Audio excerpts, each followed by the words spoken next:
He's got the whole world in his hands.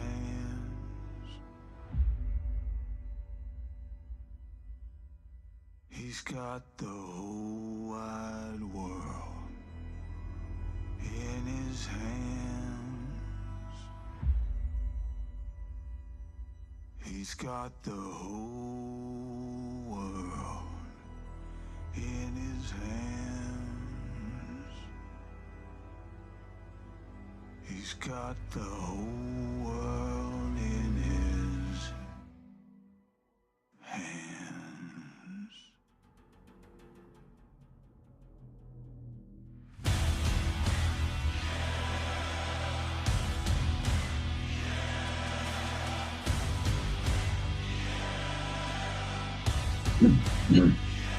And welcome back to an episode of Ministry Truth. I am your only host on the show. No camera day because it's Friday and I just don't feel like setting up the camera.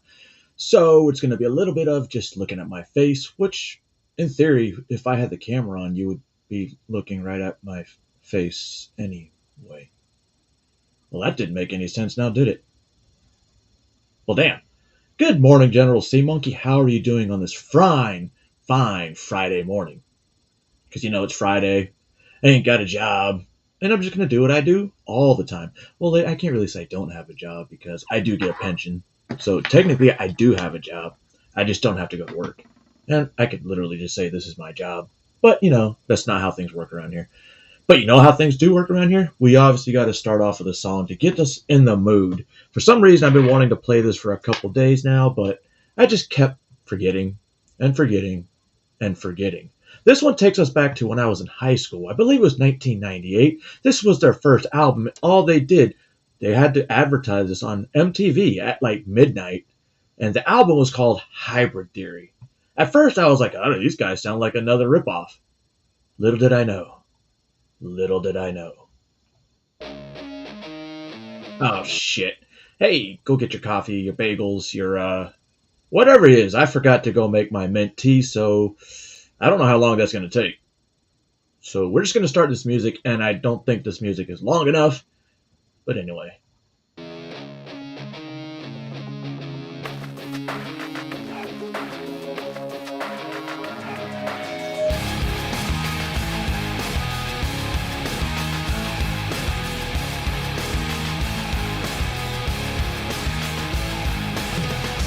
I cannot take this anymore. Saying everything I've said before. All these words, they make no sense. I find bliss in ignorance. Less I hear, the less you say. You'll find that out anyway. Just like before. Everything you say to me takes me one step closer to the edge, and I'm about to break. I need a little room to break, 'cause I'm one step closer to the edge. I'm about to break. I find the answers aren't so clear. Wish I could find a way to disappear. All these thoughts, they make no sense. I found bliss in ignorance. Nothing seems to go away. Over and over again. Just like before. Everything you say to me takes me one step closer to the edge, and I'm about to break. I need a little room to break, 'cause I'm one step closer to the edge. I'm about to break. Everything you say to me takes me All right. Anybody's blood flowing? I know mine is. Actually, I'm also drank a half a cup of cold brew already. Yes, I drink cold brew. You know why? Because when you're in combat and before you're heading out on a mission, you're like, oh man, this coffee's way too hot. I can't chug this shit. I mean, which I still did. Burn like a motherfucker. But now I like cold brew. Don't know why. I don't know why. Anyway, we're going to get to the first video. This is from a school board meeting where apparently, they still allow trans women to participate in the women's locker room. Well, this mother's had it, and she went to make a point. Hi, good evening. I'm a parent in the Davis Unified School District, And I'm here today to talk about the policies you have for the locker rooms in the junior high schools. So Emerson, Holmes, Harper Junior High. Right now we require our students to undress for PE class. So I'm just going to give you an idea what that looks like when I undress. So right now, this school district is saying that depending on a child's transgender identity, that they can pick which bathroom they want. So we have, right now at this school district, we have children self-identifying into different bathrooms just based off of their... Get him, Mom. I have my bathing suit on. Yeah. Excuse me, this is allowed. Yeah. We're going to recess. Totally free. I'm going to finish. What? Why are they so upset? They think it's okay to have women in men's or men in women's bathrooms. It's crazy, right? So if they're allowed in there, why can't she just change out in public? It's essentially the same fucking thing, right? What if she identifies as a free spirit, two-spirit? What's that other one where they like to be naked? Nudist. A nudist. If you're gonna be a nudist, at least have the body for it. Just saying. Do us all a service by at least having the body for it. Oh. So this one is a little odd. I was watching this last night, and I had to tie it into the first story. And well, this one takes a weird fucking turn because this is in high school bathrooms.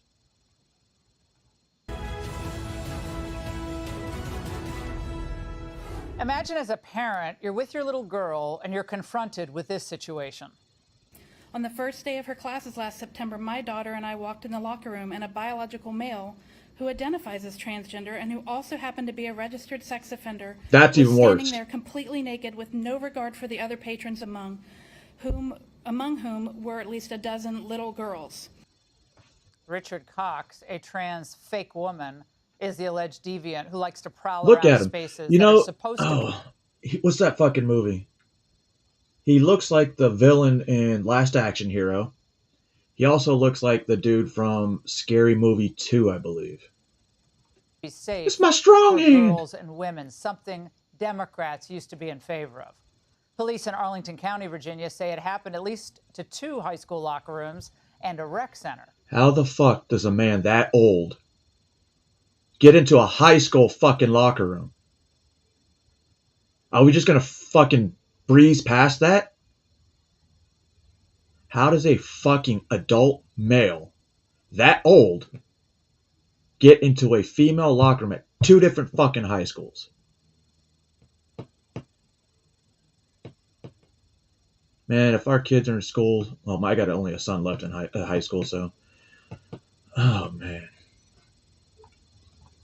Girls' locker rooms in their notoriously left-wing Fairfax County were also among this deviant's favorite hangout spots. You're now being informed that you're trying Look to at him. So there's nothing to it from right now. Right now it's just like simply off the property, and then now you've been informed you can't come back on the property. That's it. Okay. Did anybody give you like a superior's name that passed down this You instruction? can contact whatever their Other than management serves. Oh yeah, totally slipped over this part. He's a fucking RSO. He's an RSO. How did he even get near a high school? How did he get near a rec center? If he's an RSO and there's children. People in there at the desk. Did you get anybody else? I got their management information, yeah. According to WJLA, a police detective testified that she found a schedule of children's swim classes on that freak's phone, along with child pornography. Oh, But here's the is he arrested? really infuriating twist. Arlington County is prosecuting the individual, but Fairfax County, no go. And why not? Well, the Soros-funded attorney Steve Descano says he found no reason to charge Mr. Cox. This guy's been a total disaster. No reason to charge Mr. Cox. A convicted sex offender who was found in 2, not just 1, but 2 high school female locker rooms. And then a rec center. A convicted sex offender with child pornography on his phone. by the way. In July, a video went viral of a man abducting a toddler from a Fairfax County mall. He had a long rap sheet, was just let out on bond for a felony hit and run 3 days prior. Apparently, before the abduction, Descano's office had requested to withdraw approximately 10 criminal charges, including violent felonies against that guy. And Descano is the See, same. that's why when they say, "Oh, crime's down," crime is down. There you go. There you go. Attorney who offered a less than 2-year plea deal to an illegal alien accused of attempting to kidnap and rape a 4-year-old girl. 2 judges rejected that sweetheart deal, and Descano dropped the case. Is he nice? Here with me is Virginia Attorney General Jason Miyares. Why have they not picked him running up? for re-election. Mr. Lieutenant Governor, wouldn't surprise you that Descano fired back at these allegations that he somehow is responsible for any of this, saying that this is a sad last-ditch political stunt by a man who's about to lose an election. Lies, half-truths, distortions don't change the fact that voters elected me twice to run our justice system this way, and in doing so, we've kept Fairfax the safest large county of its size in the country. Your response to this Soros prosecutor? Well, I think, you can't hide the bodies, first of all. He constantly talks about lower numbers, but lower numbers are there when you don't prosecute the cases. Oh. And the reality is the Richard Cox situation was completely and utterly preventable. It is Exhibit A of what happens when you have a prosecutor that has a criminal Dude, he just got that victim punchable last face. mindset, and they view themselves as a social worker. So Richard Cox is a Class 3 sex offender in Virginia. He was convicted back in the 90s for indecent liberties with a child. Holy The shit. records show. He said, What? He's not only an RSO, he's a fucking child. Obviously, he's a child sexual predator if he's got CSAM on his fucking phone. But then again, how is he allowed near children? More specifically, 2 high schools and a recreation center. exposing himself to children provided a thrill for him. And then time and time again, we saw where Descano could have kept this individual off the streets. He failed to do so. In 2020, his first year in office, he was charged with 3 felony failures to register as a sex offender, 3 felony counts after numerous violations. Descano dropped the felonies, no process felonies, and simply reduced it to a simple misdemeanor. And then this summer, he went to Planet Fitness. He got access to the women's locker room, for fuck's sake. and there was a complaint filed against him for decent exposure. Again, Descano not only failed to prosecute the case, but at the time, that Planet Fitness was right next to a daycare center. When you're a Class 3 For sex offender, fuck's sake, you're bro. not allowed to be within 100 feet of where there's a child daycare. So, this DA, not this guy, the DA that just continually lets this dude walk free, why is he not? You know, they should do a judicial review on district attorneys, like an audit.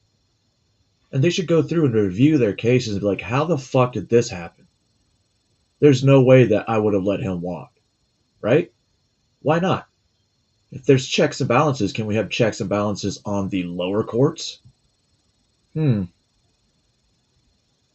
Center. He could have prosecuted him then. He failed to do his job a second time, and the result, him later that year going into both the Arlington and Fairfax rec centers. As you've noticed, he literally had the swim class schedule on his phone. He was hunting for little girls. I find these actions deplorable, and it's making Virginians less safe. Yeah, this should not be political.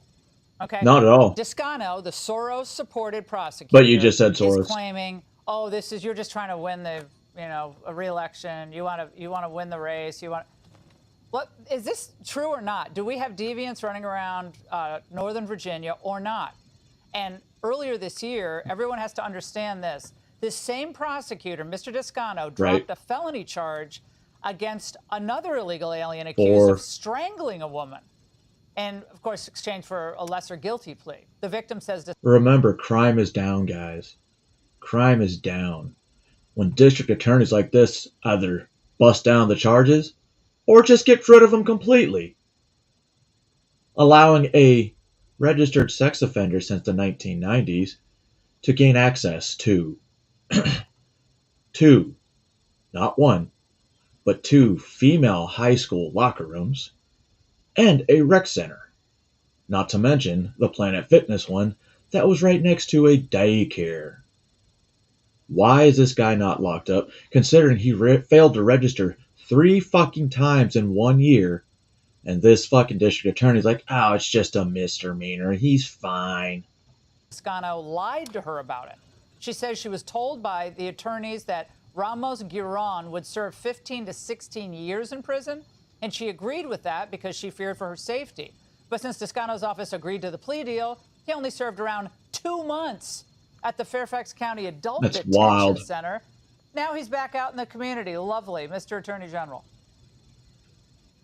Well, this is not about politics. It's not about left or right. It's about right or wrong.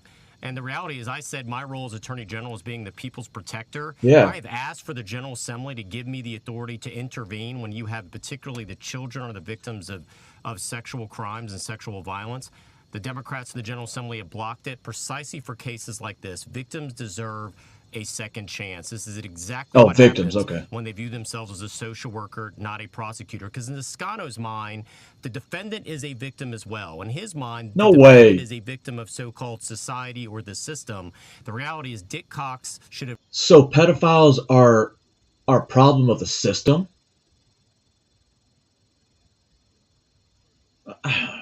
I misheard that. I must have misheard that. Defendant is a victim of so-called society or the system. The reality is Dick Cox should have never been in a position ever to harm another innocent Virginian ever again. He was because Toscano failed to do his job. Well, I prematurely anointed you Lieutenant Governor of the great Commonwealth of Virginia. But Mr. Attorney General, I know that's the position you're running for. Crazy, right? Like I said, a convicted sex offender who exposed himself in the 90s to a child. A child. And then decades later, he ends up in not 1, but 2 female high school locker rooms. If you have a daughter in high school, which I did, I had 2, and if I'd found out something like this had happened, that guy would be pushing up daisies. No lie. His bitch ass would be pushing up daisies. In my backyard. Speaking of not fearing consequences, check out this fucking video. Oh, there's reading. Fuck. Never mind. Welcome back. Alright, this is another case. When you don't punish criminals, innocent people get caught in it. Innocent people. Especially when stalking of 2 teenage girls ends up in 2 deaths. This is a very tragic story. 2 teenage girls were killed in a hit and run in New Jersey. A 17-year-old driver has been charged with first-degree murder for their deaths, and now friends and family are claiming the suspect had been stalking one of the girls for months. Eric Shawn has these disturbing details for us. Hi, Eric. Yeah, that it is, Dana. The 17-year-old suspect... Thank you, FenFam. Appreciate you, brother. I was wondering where you were. Murder after he allegedly mowed down those 2 teenage girls. One of those girls... Bro, everything's good, though, right? Right. Crime is down. My bad. Allegedly... It's good to see you, brother. ...for months. Maria Neotis and Isabella Salas were riding an e-bike on their street in Cranford, New Jersey on Monday night. That's when police say a black Jeep barreled right into the pair, killing them. The driver is being identified as that 17-year-old young man who neighbors say had been stalking one of the girls in person and online for months, and that people in the neighborhood say they did report that to authorities. So out of curiosity, since he is 17, are they going to charge him as an adult, or are they going to charge him as a minor like that kid in Texas who stabbed Austin Metcalf in the chest? I'm just curious because they're going to charge him as a minor. He's been parked out front of her house. Online, in following her. school. Yeah. The school was notified, the police were notified, for 3 months now. And nothing happened. Hundreds of neighbors showed up for a vigil for the 2 teens as the town is stunned. You use Aura? And it turns out the suspect is related to a resident who lives on the block who not only knew one of the young victims... So Aura's worth it, FinFam? Because if it is, well, then there's a bunch of guys in my name, and most of them are famous, so it works out for me sometimes. but also happens to be the police chief of a neighboring town. Westfield Police Chief Christopher Badaloro says his family is heartbroken, as everyone else, saying, quote, "Like many of you, I am shocked, stunned, and so overwhelmingly distressed beyond belief by the horrific loss of these two young ladies. I lost a neighbor, a beautiful, charismatic young lady named Isabella Salas, who I have watched grow up since the day I moved." Yeah, use Aura. I have Life 360 from Norton, and it tells me everything. To Cranford. And not only that, Dana, reports also say that after this incident, the teenage suspect actually went on YouTube and made a live stream saying there is more to the story than is being reported. He claimed he was bullied and that he faults the state's mental health services, but in this live stream, he reportedly did not admit committing this crime. We have reached out to authorities to So he was being bullied by two young girls? Were two young girls the one bullying him? That makes no fucking sense at all. None. Huh. And he's blaming it on mental health. You know, there's a lot of things that I could blame on my mental health. I could do a lot of shit. I have a get out of jail free card. I'm not going to use it. Ever. Well, I can't say ever. You go after my family, I'm going to use it. But anyway, I totally forgot where I was going with that. I don't like McAfee for some reason. The guy, yes. The program, the antivirus, nah. Where are we going to? You guys remember that teacher or superintendent, principal from Baltimore to the Iowa, but he became a superintendent? How he was, he was illegal and all that shit. And how he shouldn't have been in the country because he has already been a notice for deportation. Speaking of a notice before deportation, did you know Kilmar Abrego Garcia lost his third asylum case and now can be deported? Yes, he's about to be a future resident of Africa because he didn't want to go back to El Salvador. Enjoy Africa.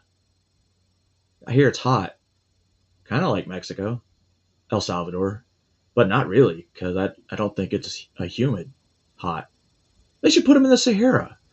You know what? They should build an encampment on the Sahara, like the French Foreign Legion. Anyway, back to Baltimore City Schools. Another round of allegations is surfacing against Ian Roberts, the former Iowa superintendent arrested by ICE agents last Friday. Roberts was hired at multiple school systems across the country, despite having criminal charges and deportation orders. On his 2023 job application obtained by the Associated Press, Roberts falsely claimed to have had a doctorate in urban education leadership from Morgan State University. The university confirmed he never completed that program. Roberts is also accused of registering. So what you're saying is he lied about his educational background? Interesting. And he still got the job. Numerous times. Nobody thought to check? I mean, I would have. Registering to vote in Maryland, his name, birthday, and address appears active on public voter rolls. Remember, illegals aren't voting, guys. Illegals are not voting. Are they? Maryland, his name, birthday, and address appears active on public voter rolls. Oh. Though state election officials say records do not show a voting history. But he's still registered. As we know, Roberts also spent nearly 8 years working for Baltimore City Schools. New tonight, we're learning he's Wait for it. pressuring teachers to change students' grades while serving as a Baltimore principal. Fox 45's Rebecca Pryor live with some of the details of this for us. Rebecca.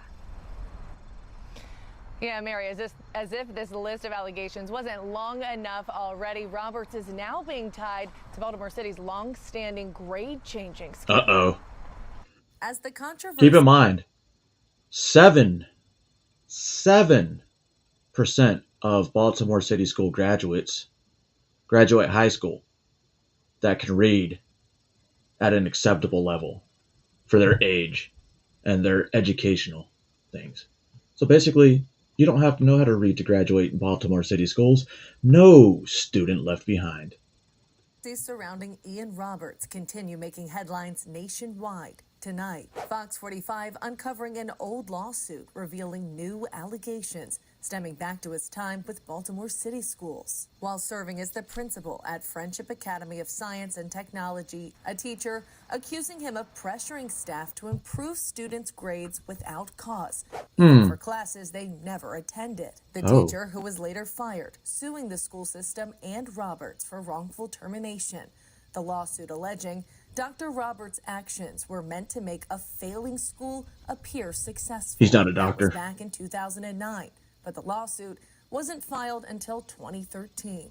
In turn, the school system successfully arguing the statute of limitations had run out. That's so fucking stupid. BCPS also claiming the teacher harassed and threatened school leaders, including delivering a bat to the HR department with a letter reading in part, "I hope it feels good to beat a teacher." Another message reading, "This is why children are not Well, learning." that's true. A decade later, to pass students along or just round the grades, it does a disservice. Maryland Inspector General for Education Rick Henry confirming serious allegations of widespread grade changing inside city schools. That could be said nationwide, though. After a year and a half long investigation. That is definitely nationwide. That's why they have that no student left behind bullshit. You know, when I was in high school, and if I was going to fail a class and not get that credit, there was no such thing as fucking credit recovery. You have to come back and do it again next year. Yeah. I never failed a class. But if I did, I would assume that would happen.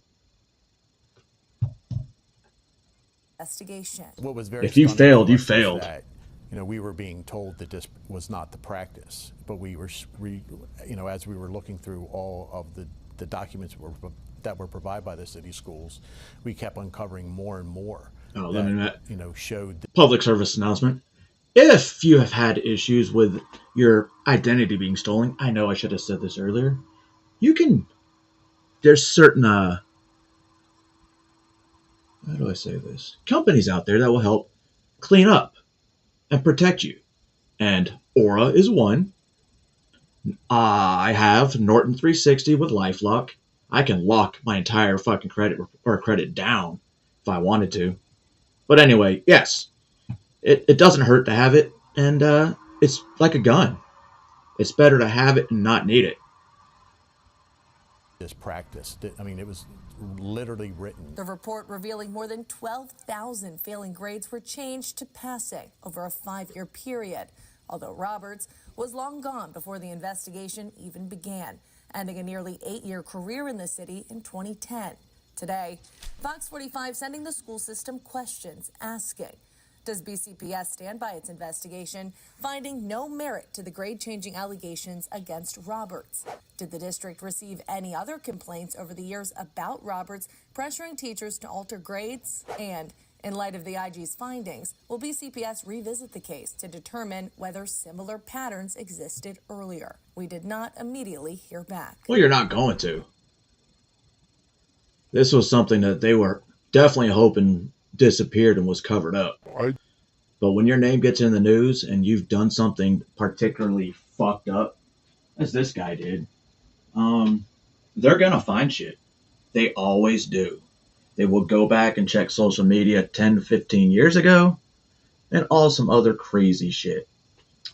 Anyway, we're gonna talk about drugs. And by drugs, I mean illegal drugs coming in from the southern border. And, well, Donald Trump is making it harder for these drugs to get through. How do I know? Because CNN has another interview, whether it's real or not, just like they did last time, with another member of the Sinaloa cartel. Do what I have to do. You know? Why do you say you do what you have to do? Couldn't you stop doing this? No puedo. You can't. Ya cuando entras, ya no sales a muchas veces. Once you get in, you can't get out. Do you think what President Trump has been doing has been making your job tougher? Oh, yeah. Yes? Yes. But it's becoming more difficult, you think? Yeah. In a bizarre interview on CNN, an anonymous member of the Sinaloa cartel explained that Trump's immigration and drug policies have put a damper on their black market tradecraft.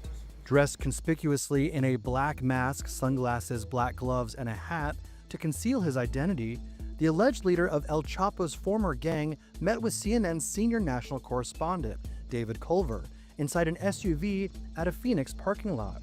The cartel member, who said he is not a U.S. citizen, revealed that cartel members are using Americans to help transport illicit drugs into the country. You all are using social media to get to young people, young teens. That's what I'm saying, Fin Fam. Like, I don't think it's just centralized to Baltimore City schools. I think it's nationwide. And one of the main reasons I think it's nationwide is because kids can't read or write cursive.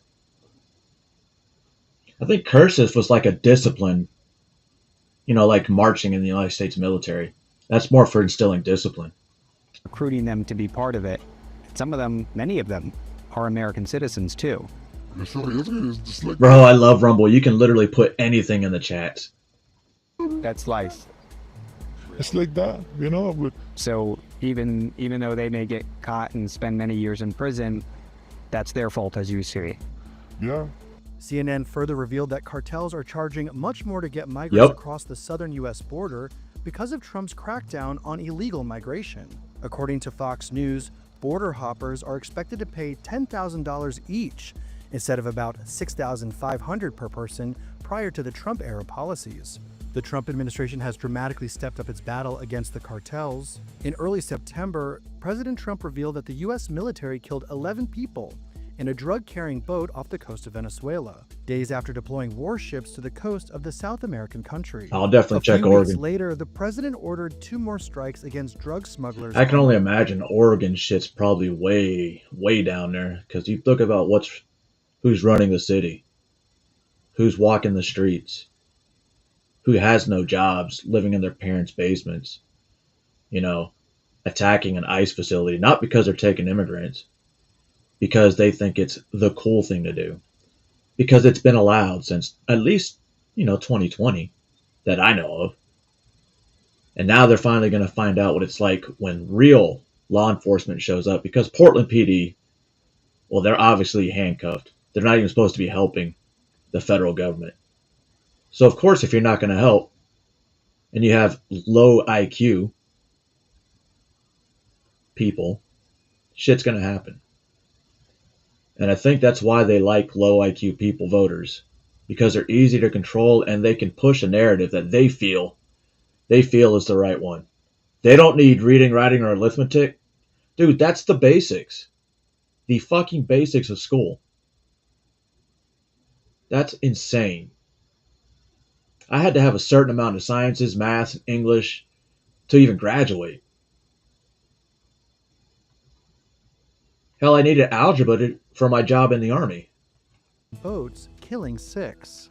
The anonymous man on CNN is not the first Sinaloa cartel member to credit the Trump administration for its robust approach to halting the human and drug trafficking operations at the southern border. In September, Margarito J. Flores Jr., who made millions with his twin brother as members of the drug cartel, praised the president in an interview. I think the aggressive approach is going to send a strong message. Dude, I don't think just Oregon or Portland's mayor. I think the governor needs to go.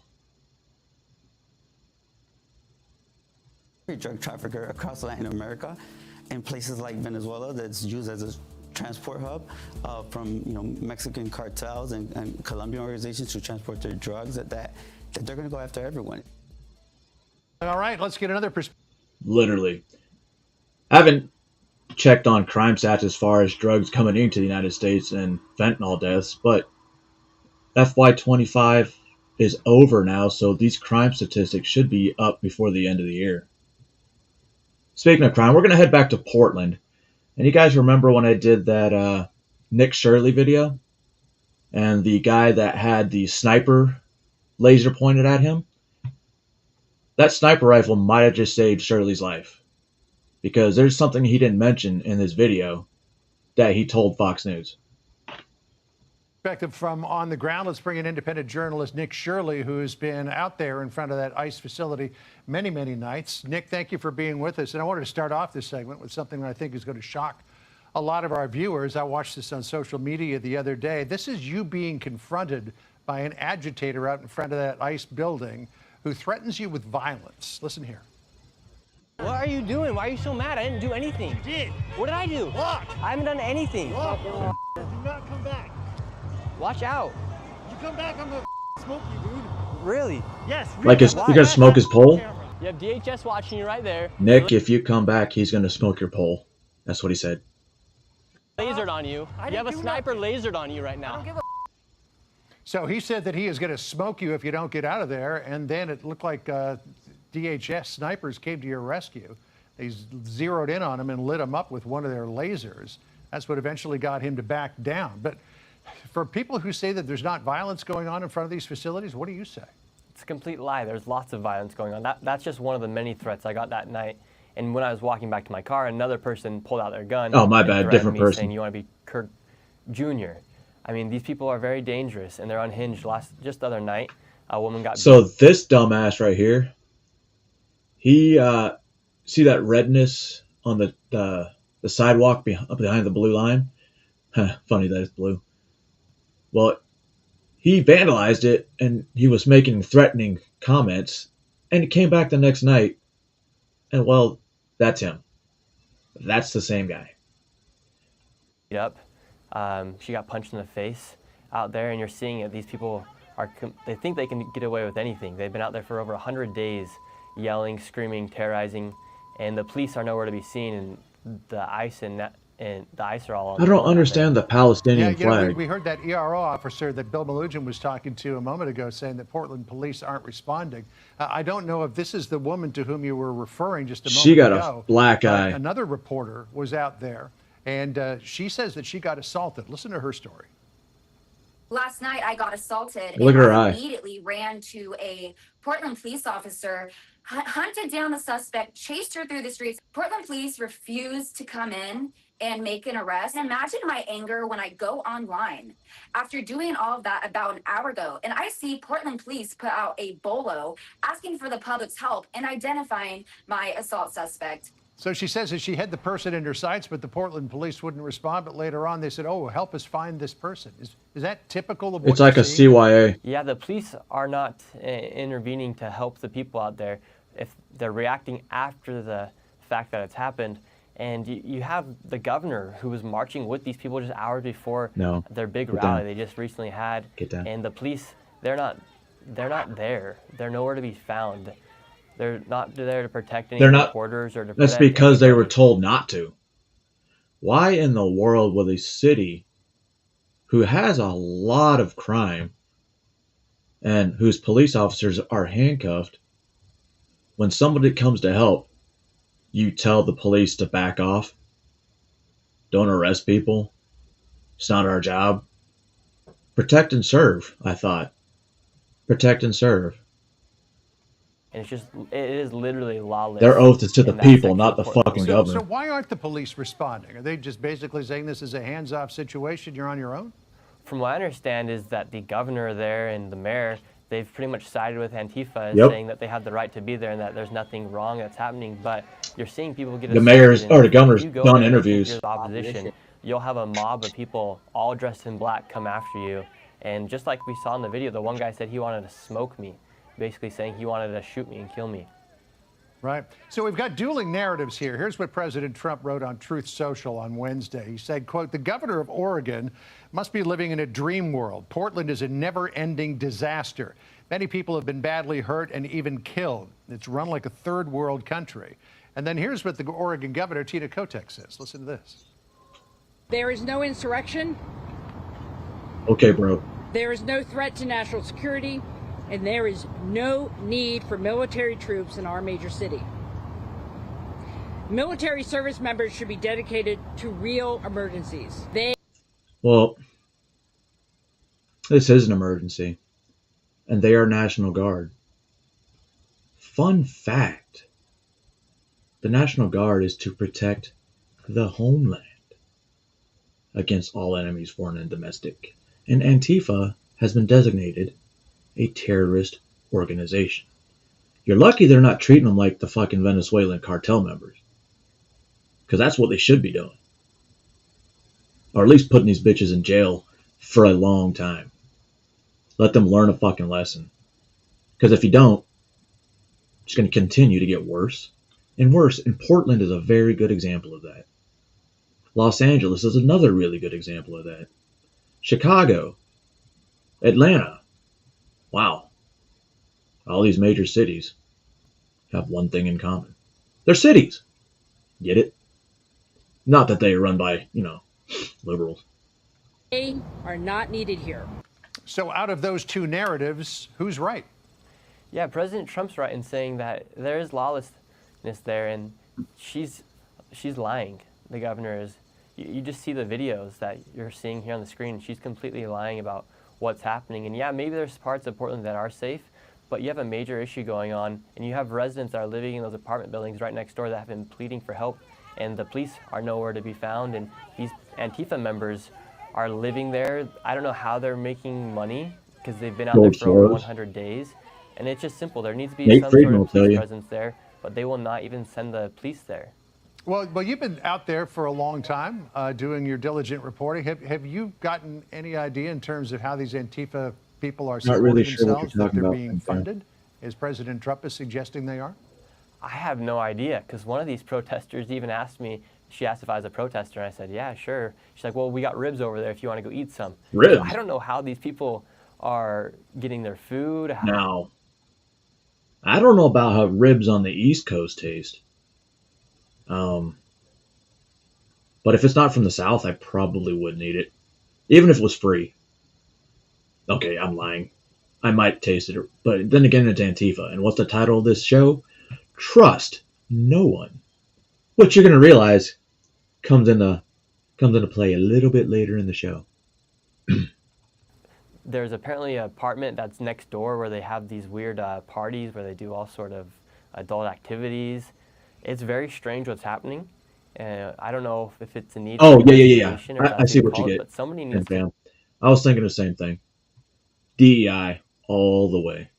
Take a good look and start interviewing these people. A lot of citizen journalists have figured out who's in control there, and they could launch a full investigation and really get down to the root cause of what's happening just based off of what some journalists have done. All right, well, sunshine's the best. Remember, the journalists don't count. If you're not one of the big main liberal media or mainstream medias out there, to include Fox News, then it doesn't really, your sources are wrong. Your sources are wrong. And how dare you have a source like James O'Keefe, which Curry College, you're on the clock. O'Keefe Media has obtained leaked emails from Curry College revealing professors using official faculty email lists to call Charlie Kirk a Nazi, fascist, Christian, nationalist, and writing that he, quote, approved of his own killing. After the murder of Charlie Kirk, Curry College put out a mass email to all members at the university, including students, acknowledging there have been heavy events in the first 2 weeks of September, alluding to Charlie and 9/11. But in the leaked emails, Vice President Eric Morisep invited faculty to share feedback on the campus-wide message. Professors responded with anger and disappointment that Curry College acknowledged Kirk's death. Senior lecturer and professor Benjamin Chicka wrote, Dalaman, you're getting way ahead of us. All right? Relax. Good to see you, though. Quote, Charlie Kirk approved of the way Charlie Kirk was killed, and that he was, quote, ashamed that our college lowered our flags to half-mast for a bigot. Chicka went on, saying, quote, many better people have been assassinated with no recognition. Professor Janet Ferrone in the email chain goes on to agree with her colleague Benjamin Chicka, stating, quote, while I agree that a mass email is a hard place for a debate, I am writing because I definitely agree with what Benjamin said, as I feel like we are being gaslit in this country to make Charlie Kirk into some national hero. At OMG, we are shining a light on what people behind the scenes are saying. Like his first This is not a debate about free speech. It's about normalizing political violence and exposing the evil of these sorts of professors and faculty and staff that think it's good to assassinate people because of their Yeah, but is beliefs. anything really going to happen to If these you have people? more, reach out to us. That's what I really ask. Some people getting reprimanded, some people are getting fired, some people are just getting suspended with pay, until they learn a lesson, right? I get it, free speech is free speech, but that's not the this is not the case when these companies are firing people. Because it's not the government that's punishing them. They don't fucking seem to understand that. I mean, I don't like the government and all, but at least understand what you're fucking fighting for and crying about, like Jimmy Kimmel. Trump posted a deep fake AI. This is a fake video that adds realism. Like with this one, it's got some of the view, and then this dude, I think he's Arab. This is the first time I've seen he had a fucking Facebook or a YouTube channel, because I normally see his videos on Instagram. Video last night that featured things Senator Schumer never said, and had Minority Leader Jeffries wearing a sombrero and a mustache. What I find really despicable is the resorting to racism and xenophobia. Nobody said it was which they always seem racism. to do. So they have Speaker Jeffries in this sombrero and this mustache, trying to. Is it really racism if he's black, not Mexican? Right? And by the way, this came out on a Tuesday. Maybe they were advertising, Taco Tuesday. Taco? You'd think they would have been all over it. Taco. Retards. Basically imply that the Democrats are holding out for health care for undocumented immigrants. That's what that messaging was That is supposed so to be. racist, And that it's picture. extremely racist. Wow. It's extremely xenophobic. It's feeding sort of that These xenophobia that we're phobic seeing a words lot in are this so country. fucking stupid. That is a meme. It's obvious that it's a meme. And sticking that huge AI-generated warning on it, honestly, is an insult to the intelligence of your audience. But maybe you know your audience better than I do. But it's called a meme. And the right is very good at creating political memes that effectively get a point across. In this case, healthcare for illegal immigrants. Now, if you find that meme racist, then it's all you, Joy, in blackface, which is not a meme, nor is it AI generated, must undeniably be racist by your own standards, no? We'll be right back. That dude's got some good shit. Actually, let me put his channel in case you guys want to check it out.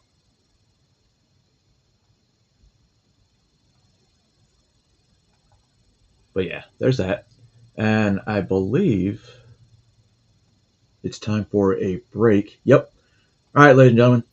Hopefully I come back in 4 minutes, 32 seconds. I need to go get some tea because I've been talking a little too much. So take a break, go use the bathroom, do whatever you need to do. I will be back hopefully soon, depending on how long it takes the water to heat up.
right, welcome back.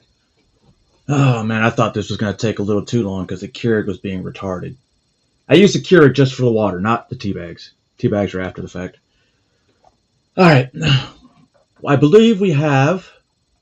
Remember when we did part 1 yesterday of the Change My Mind coming back? Well, part 2 came out yesterday morning.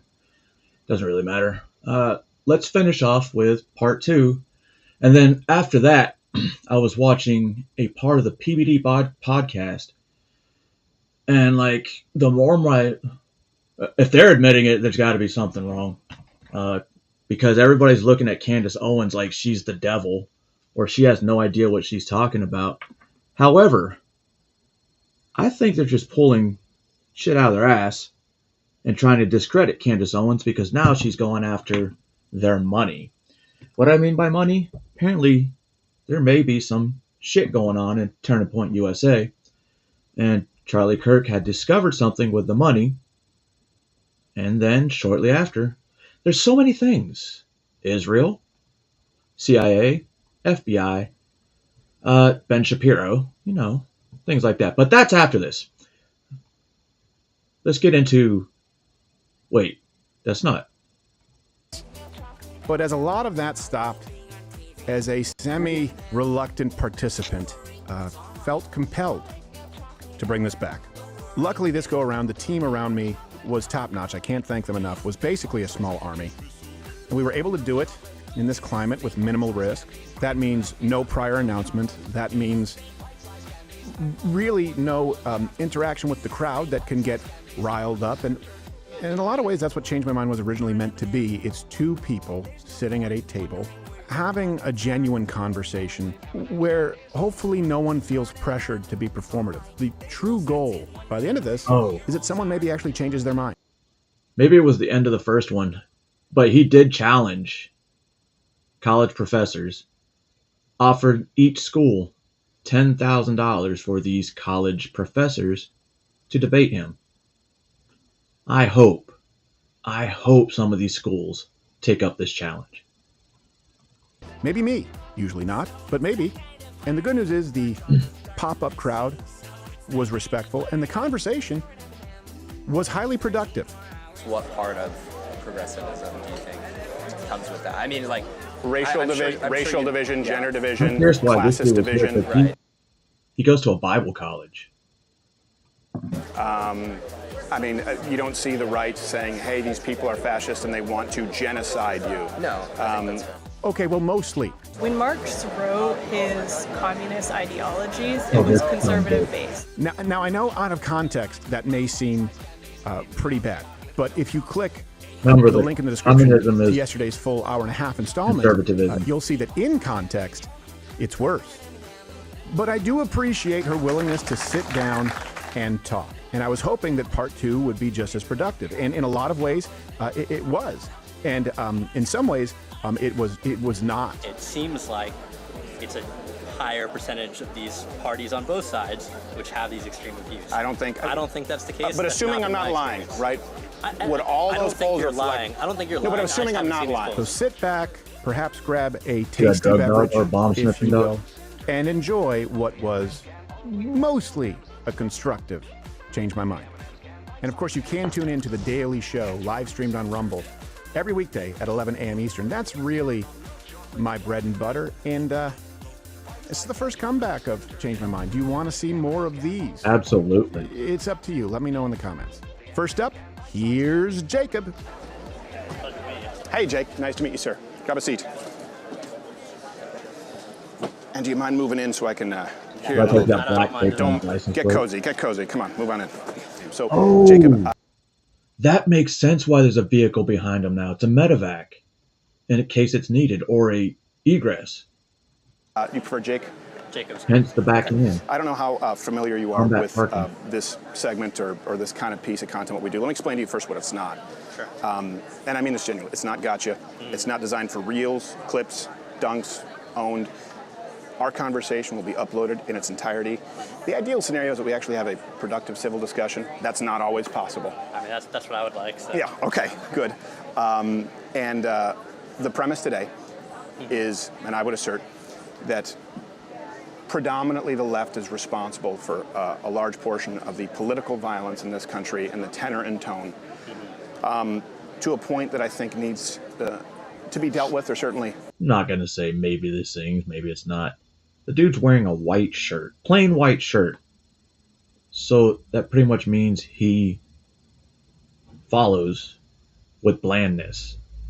No free thought. That's what I'm getting from that white shirt. I'm just saying, plain white. At least conversationally. That's not to say that there isn't political violence across the board, but again, predominantly coming from the left. And if you disagree with me, you are more than welcome to change my mind. If you wouldn't mind, just when we start, I just want to make sure that we go through right here the definition, and just if you agree to the definitions of political violence from The Economist and Cato. Fucking. So in effect, the idea I'm not sure if I understand this definition. So okay, let me, and we're using this because these are often the numbers that are being cited right now from The Economist, the TPP Project, and Cato. Basically, violence committed in the name of or as a political means to an end. Right? Even if it's just a complaint or an indictment and they haven't been convicted or it hasn't been confirmed. Yeah, political violence, acts of violence being committed, right? I understand too if there are charges, convictions are different, but we agree as far as in principle, political violence. For example, I don't know how you vote. I do. But let's say you vote Democrat and you hit and run today. Okay. That's not political violence just because you vote Democrat, right? Of course. But if you were to go run someone over because they are a Republican or vice versa, that would be political. Do we agree? I agree with that. Okay. And on that premise, I believe it's predominantly coming from the left. And you are welcome to change my mind or tell me where you disagree. Sure. So I guess I just want to first ask, obviously, the Charlie Kirk thing is massive. I'm not super familiar with what other acts of political violence have occurred recently. Maybe you could tell me, because other than the Charlie Kirk assassination, I don't know what else has occurred. Right up the road here, ICE, people were shot. 3 were shot, 1 was killed at an ICE facility, done in the name of anti-fascism. There were bomb threats at another ICE facility in Alvarado, Texas. If you want to go through. Well, that's why I asked about the complaint. So is it political violence to threaten something if there were bomb threats? Does that count as political violence? We would have to, well, I would say this. We'd have to apply the same standard to both, right? Okay. So I'm just using examples according to the standard where right-wing political violence has been included. I understand in the ideal, right, you'd be going through a conviction. Right. But for example, let's take a hypothetical scenario. Let's say that someone walked up to somebody in the street and said, "Are you a Trump voter?" And the person said, "Yes." He said, "You're a Trump voter? Are you sure?"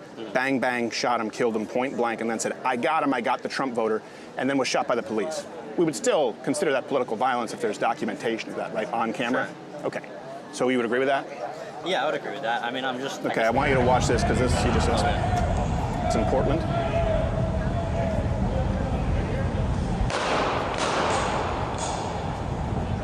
Portland looks like such a welcome place. Yeah, that was Aaron Danielson, and that was a Mr.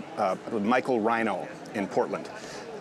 That wasn't listed according to the current stats as political violence because the police shot him before there was a guilty conviction. Okay. We would agree, though, that's political violence, right? I would agree, based on what you're telling me. Well, I would assume that he shot a man, and then he got shot himself. That was a guilty plea with a death sentence. Again, I just want to clarify. Sure. What you're saying is these acts of political violence are done disproportionately by the left compared to the right. As a method, yes. Okay. I mean, maybe I don't disagree with that. I mean, the sign out front just said the left is violent, Sure. which I don't agree with, especially as a whole. I mean, I think there are a lot more incidents of peaceful Show us how you got your protesting, answer. very and moderate, and people who are on the left who, I mean, it's a very, very small, isolated segment, and we're talking about. Well, what if you were a wrong handful. about that? What if I was wrong that most people who lean left or are on the left are peaceful? What if I were to tell you that a majority of today's political left view violence against either political adversaries, people of political persuasions, as acceptable, as somewhat to complete? What if it's over 62%? Somewhat to completely acceptable. What if those on the left actually support political violence at a ratio of 5 to 8 to 12 to 1 to conservatives? What if that was a fact? It doesn't mean that you are. But it, again, would be reflective of the whole of the left, much more so than the right. If that was a fact, it would support what you're saying, and not trying to say that that doesn't exist. I mean, I would be skeptical if I saw something as to what you said. I think 62%. I think there's no way that 62% of people who vote left, who believe left, support violence. Have I seen instances? You know, So it's a recent YouGov poll. YouGov, not a conservative poll. 77% of self-identified conservatives said political violence is unacceptable always. Okay? Only 77? 77. Only 38% of leftists. 62% answered somewhat to completely acceptable. Some answered I don't know. And then there was another Snap poll before that that had, again, at a ratio of 6-to-1, self-identified liberals supporting political violence in comparison to conservatives. It doesn't mean you or all, but if we're comparing those demographics, it is stark, it is consistent. I could point you to another one after the attempted assassination of Donald Trump. Over 60% of the left said it is somewhat to completely acceptable. Yeah. I mean, again, I'd love to, see these polls, and if those are representative, You remember, they were also joking about, damn, if he was only a little bit more to the right. You know, talking all kinds of shit about the shooter and Trump. But it doesn't count, right? That's not political violence. He was just a misguided kid. totally agree with you. I don't think it's okay to support political violence. I'm honestly a little shocked at how low the conservative, We still know less about him. I would have think it'd be like 99%. Yeah, you'd think it'd be 99% of the left according to your premise, right? But it's 38. That is what I would think, and it's not been my experience that most people who are on the left do support political violence. I will say, and this has troubled me, is I have seen members of the left support, for example, Hamas. I have seen members of the left not condemn Charlie Kirk assassination, or who have spoken out as being happy about it. I just don't think he's one of them. is a majority of the population. I would be very curious to see these polls, but Matter of fact, that's do we not have, been my experience. And So someone, one second, can we have the QR, because we actually have a QR code so you can see all the sources. That'd be great.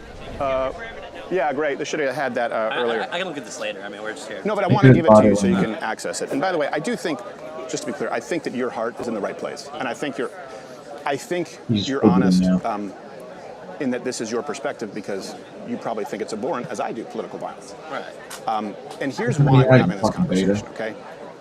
For example, see, we have bulletproof glass and basically a small platoon here. Yeah, it's scary. I can imagine it is. But before this last event, people would have argued it's unnecessary. And we've had to take increasing security measures. I can tell you that the reason I stopped doing this for years is because every single time, there was some serious violent action carried out. There were rocks thrown, concrete milkshakes, people trying to slash tires, Molotov cocktails, and no one would listen. There's a reason that Charlie Kirk had security before he was assassinated, right? There are a lot of close calls, and you saw the one that got through. And the rhetoric was always, you're fine.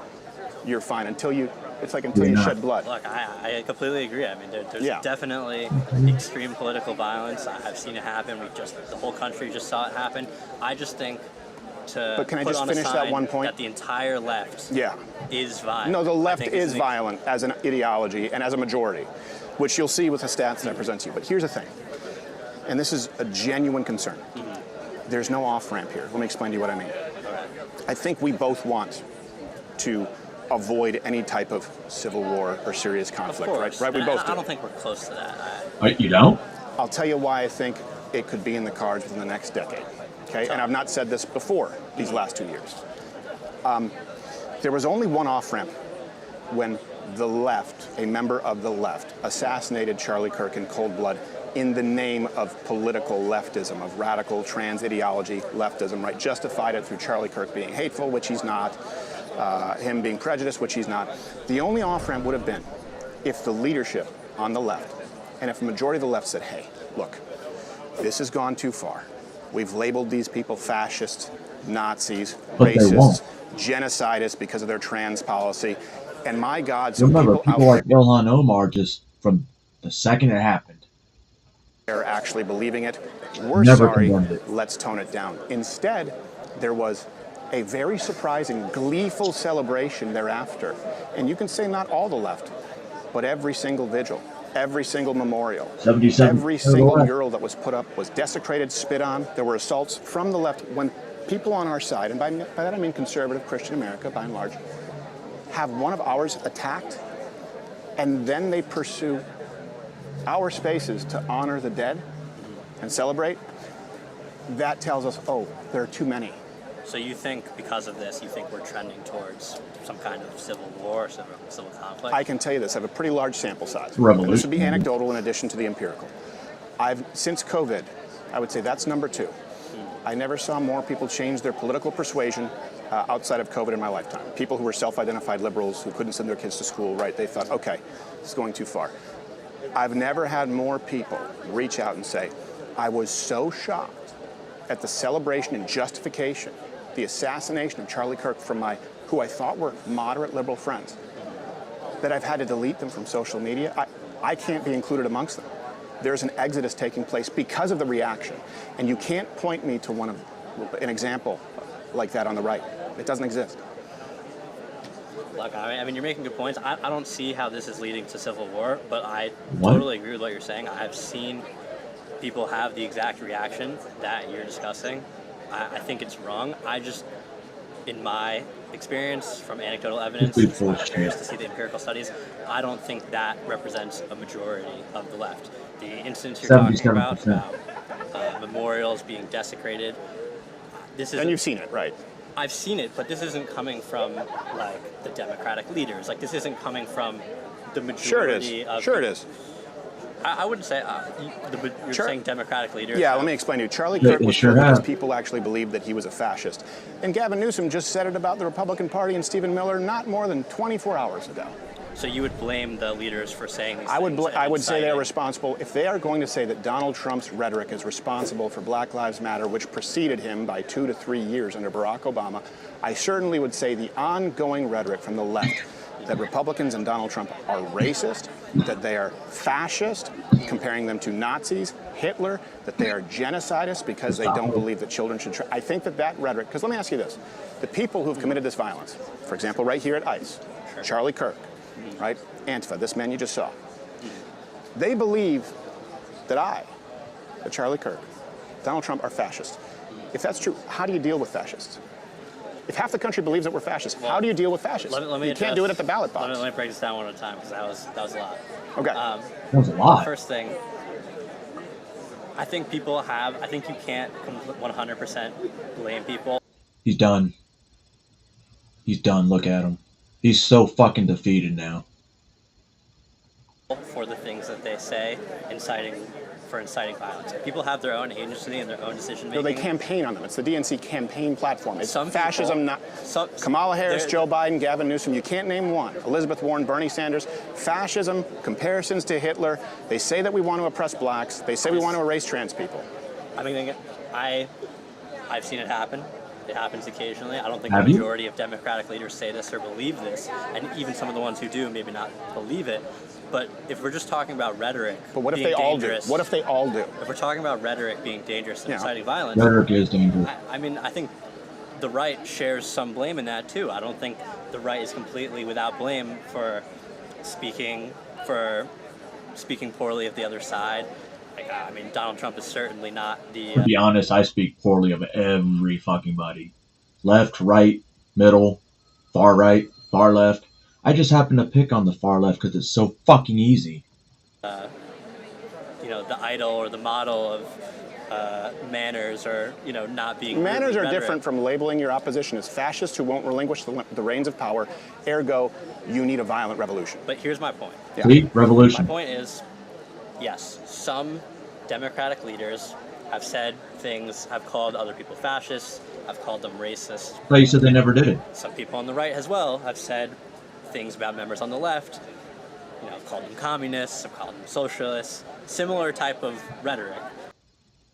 But the difference is they are communists and socialists. They fucking tell you this.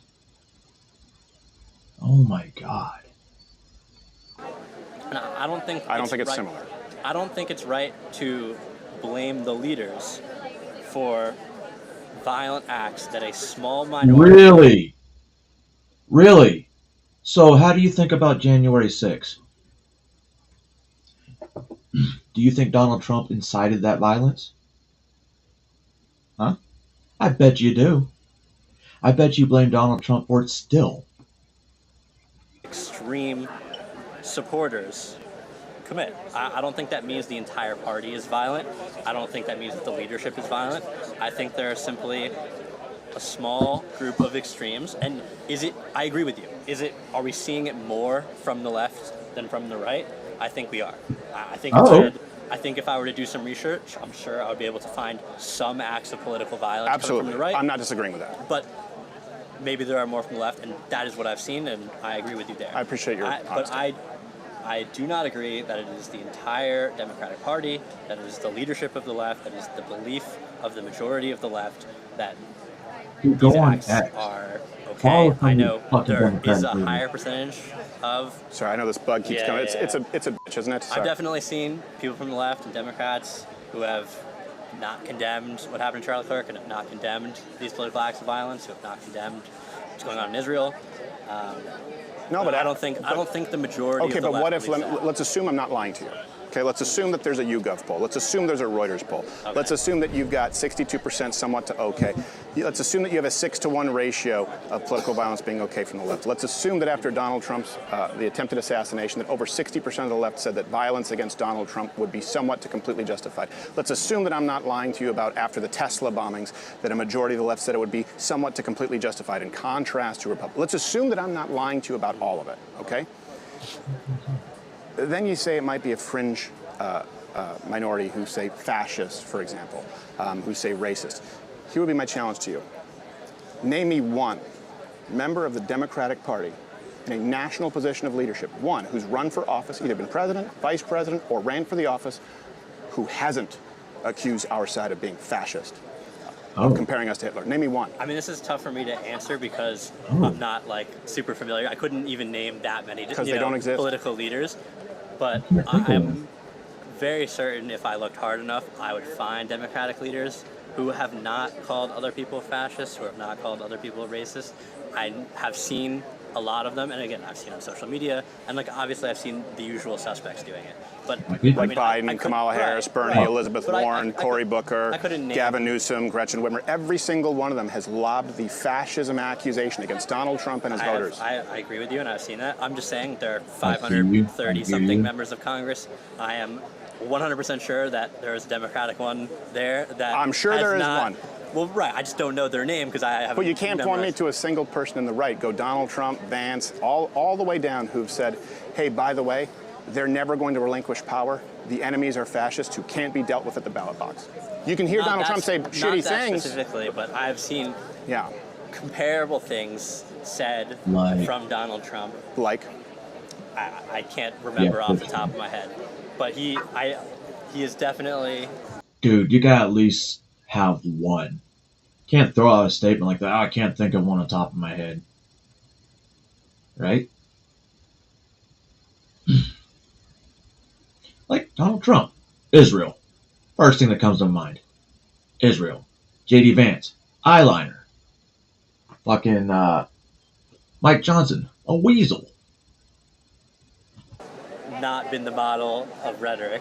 And again, part of this rhetoric, I mean, it's politics. It's people appealing to their base. It's people appealing to some of the extreme members. Because also, you got to remember that most people don't even come out and vote. It's like 30-something% of people who've come out and vote. It depends on the year. It depends on the year. I think it's been closer to 50 in recent years. The people who vote are usually tend to feel very strongly and are tend to be more extreme.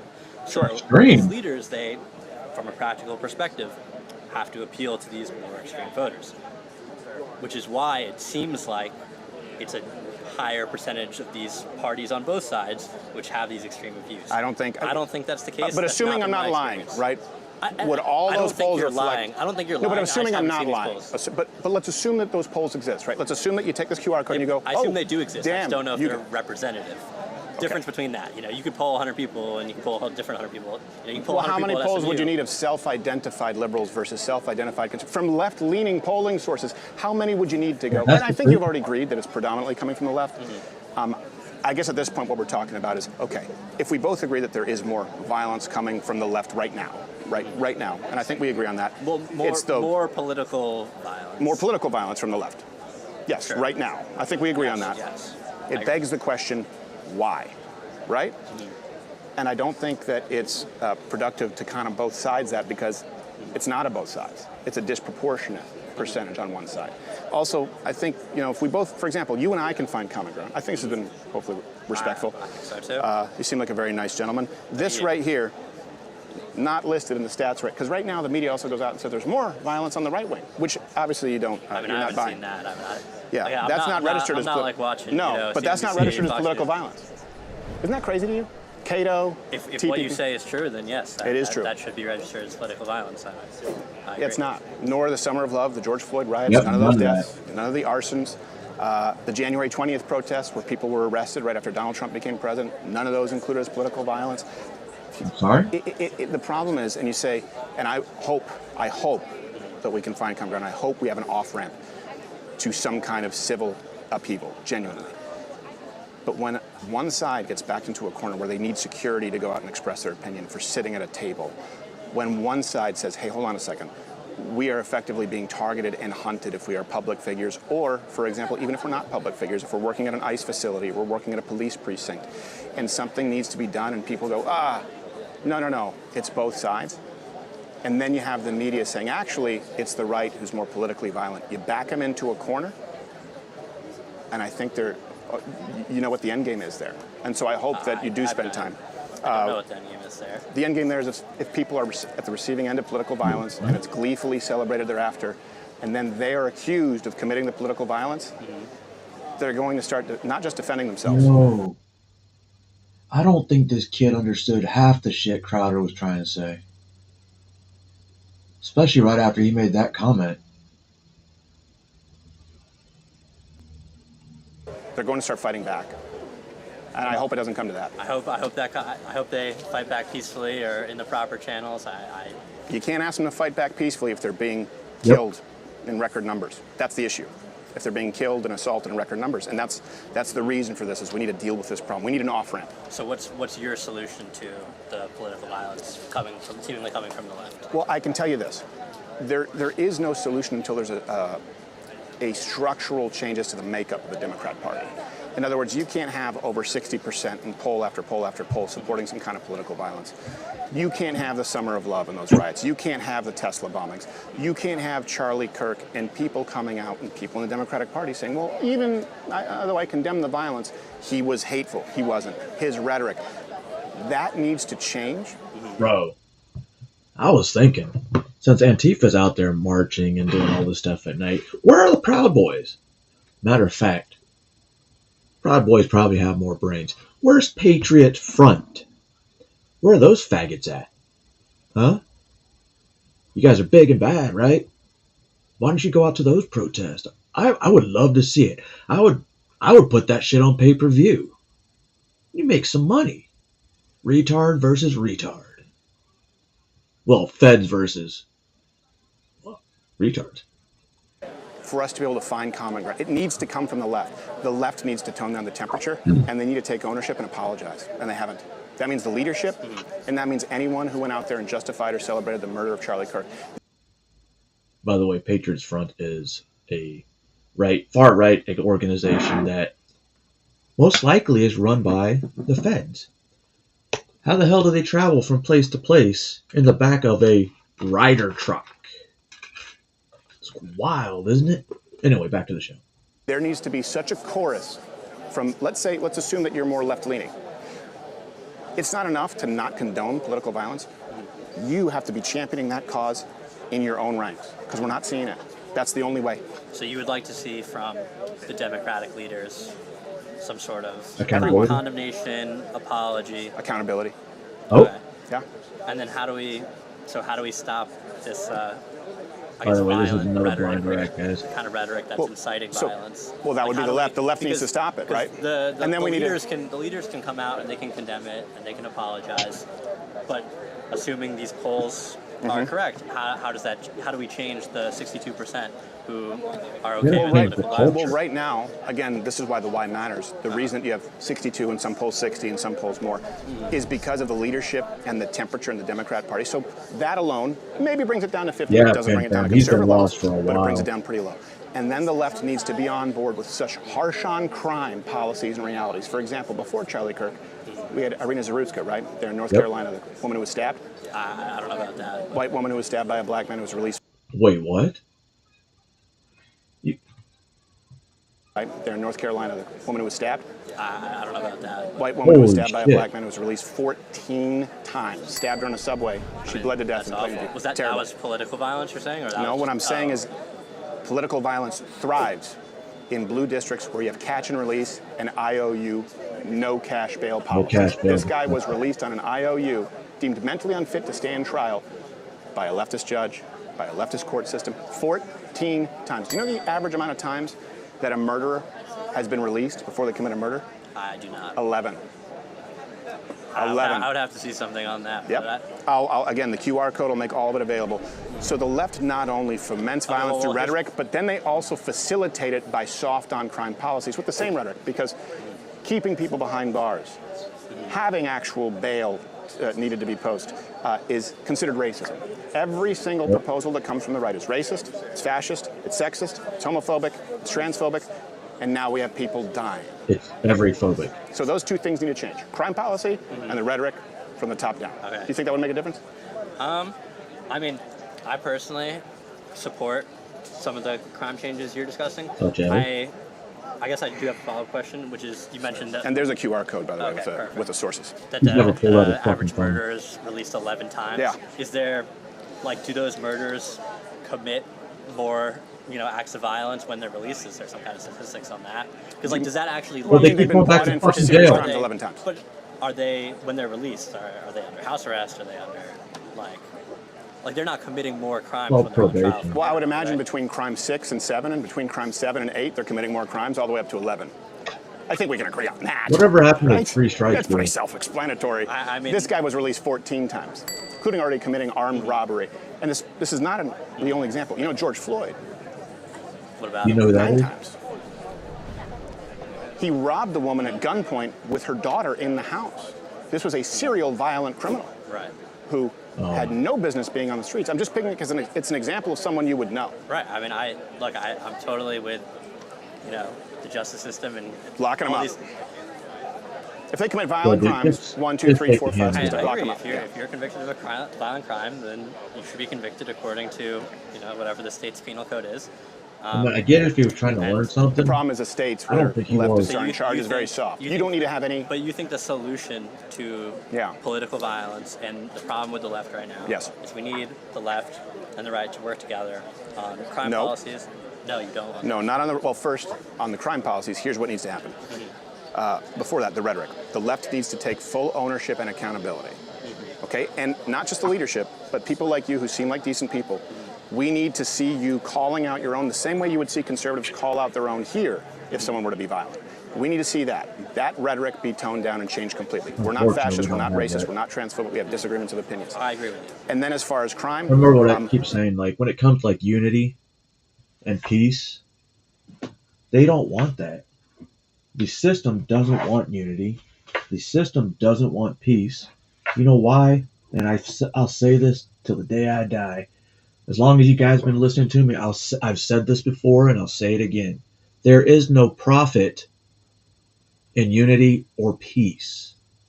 Zero profit in unity or peace. So it's a revolving cycle. We caused it. We fixed it. You fixed it. We're gonna break it. Well, fuck, we broke it. It's your fault. Revolving fucking door. Unless we get the White House until, the next 20 years, we might not see a real change. But then again, I'm telling you now, if it's 2028, it's going to be J.D. Vance and Erica Kirk. And that's a winning ticket. Not because I think it is, or the values, but because of Erica. We need to go back to the crime policies that we had that worked and the left altered. We don't need to work together.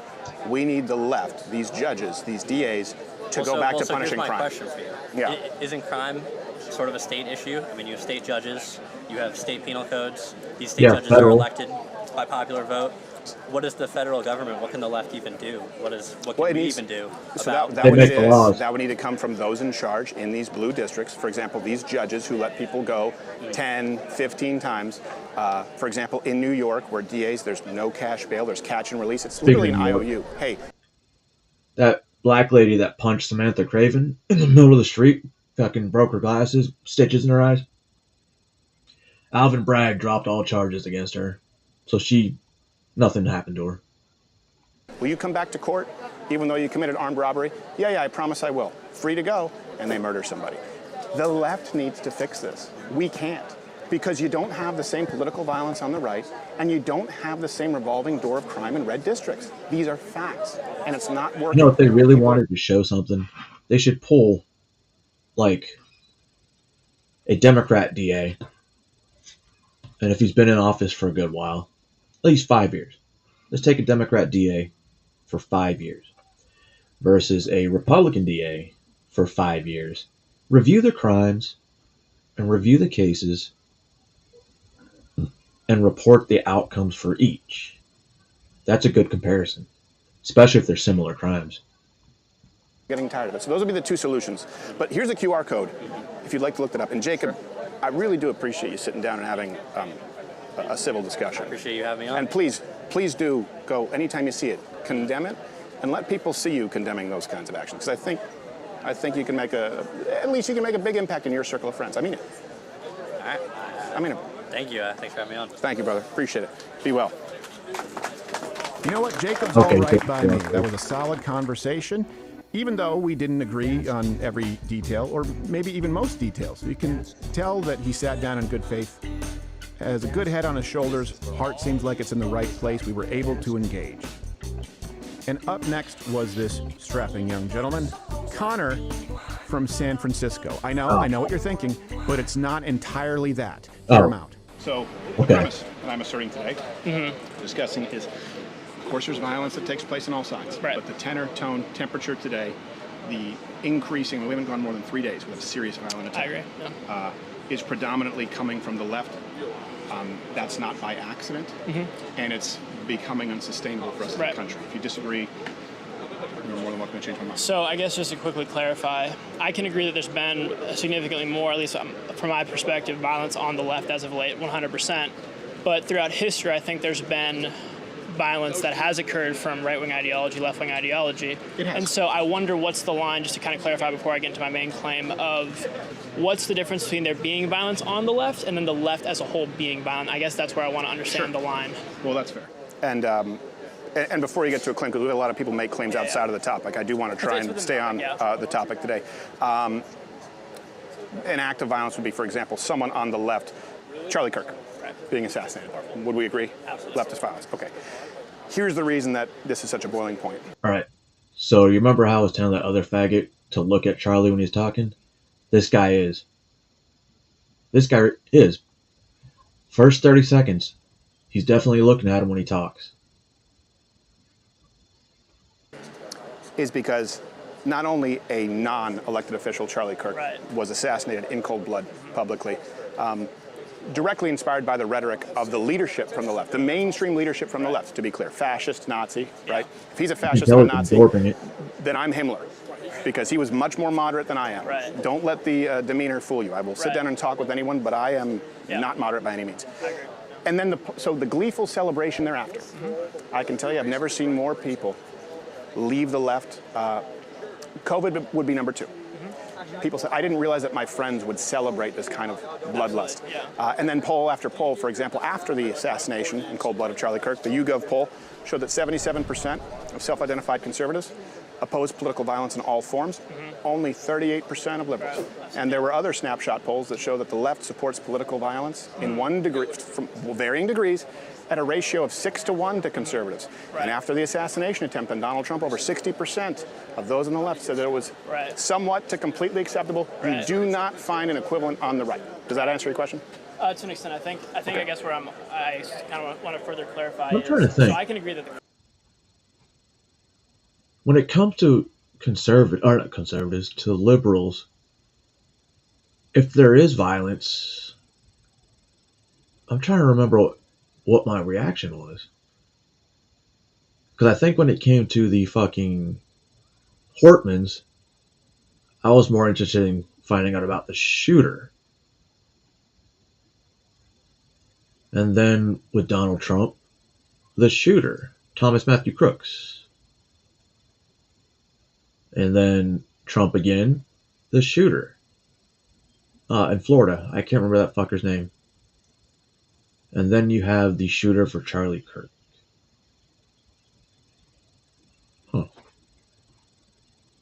current climate and the current rhetoric has definitely pushed people towards violence. But I think we can agree that certain ideas can exist outside of the current climate, right? Like certain maybe things on the left are like higher marginal tax rates. Higher marginal tax rates, or maybe like someone being like, let's say, pro-gay marriage, or just some traditionally left-wing policies in the current climate. I would say that progressivism and leftism is inherently violent as an ideology because seizing the means of production and distribution requires force. In comparison to traditional conservatism. But yes, the ideals, for example, can exist outside of violence. Yes. Okay, I guess that clarifies it. And I guess then I want to ask, because I'm a Christian myself, I know you are as well. Yeah. I watch your show, and I was really, really frustrated with the whole Charlie situation. I was kind of distraught about it, and I didn't know how to kind of move forward. And I know you said on your show that as the right, we need to have, correct me if I'm wrong, righteous, lawful violence against people who want to perpetrate, events like this. And I guess I just wonder, how do we deal with that to be firm and call a spade, but then also not incite our own rhetoric back? Because I think that I can see how. I'm from San Francisco, so I'm sorry. It's okay. Yeah, how many poop piles have you had to physically avoid, or are you far away from downtown, just the Bay Area? I'm in the city, but I'm not close to downtown, so I'm a little bit away from it. But actually, the first political video I ever watched was your video over here at SMU. So, oh, okay. And I didn't even know, but so. All right.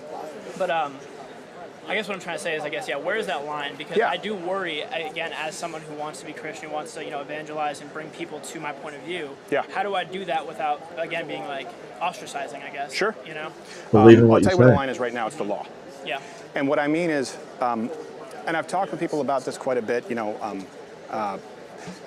and Charlie did his own thing in his own version, which was very different, but I started this in 2016, 2017. Right. There are really only two people who know what it's like to be in that chair. Right. Even though they're different, but I'm saying it's the most comparable thing. And this is not the first time we've had to have this kind of security. I don't know if you saw, we had a highlight reel of the attacks, the rocks, the punches, the milkshakes. And here's the thing. There have been times in the past where I have put myself and my team at risk when I would have been well within my lawful rights to not. And what I'm saying is, you're from, so you may not be super familiar with hockey.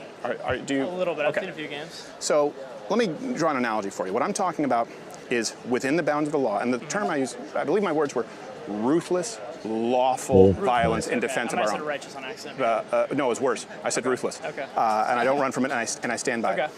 Changing the temperature and tone. So the last time we were at SMU, or that first time I should say, one of the camp. There Are Two Genders Changed My Mind? Was that one?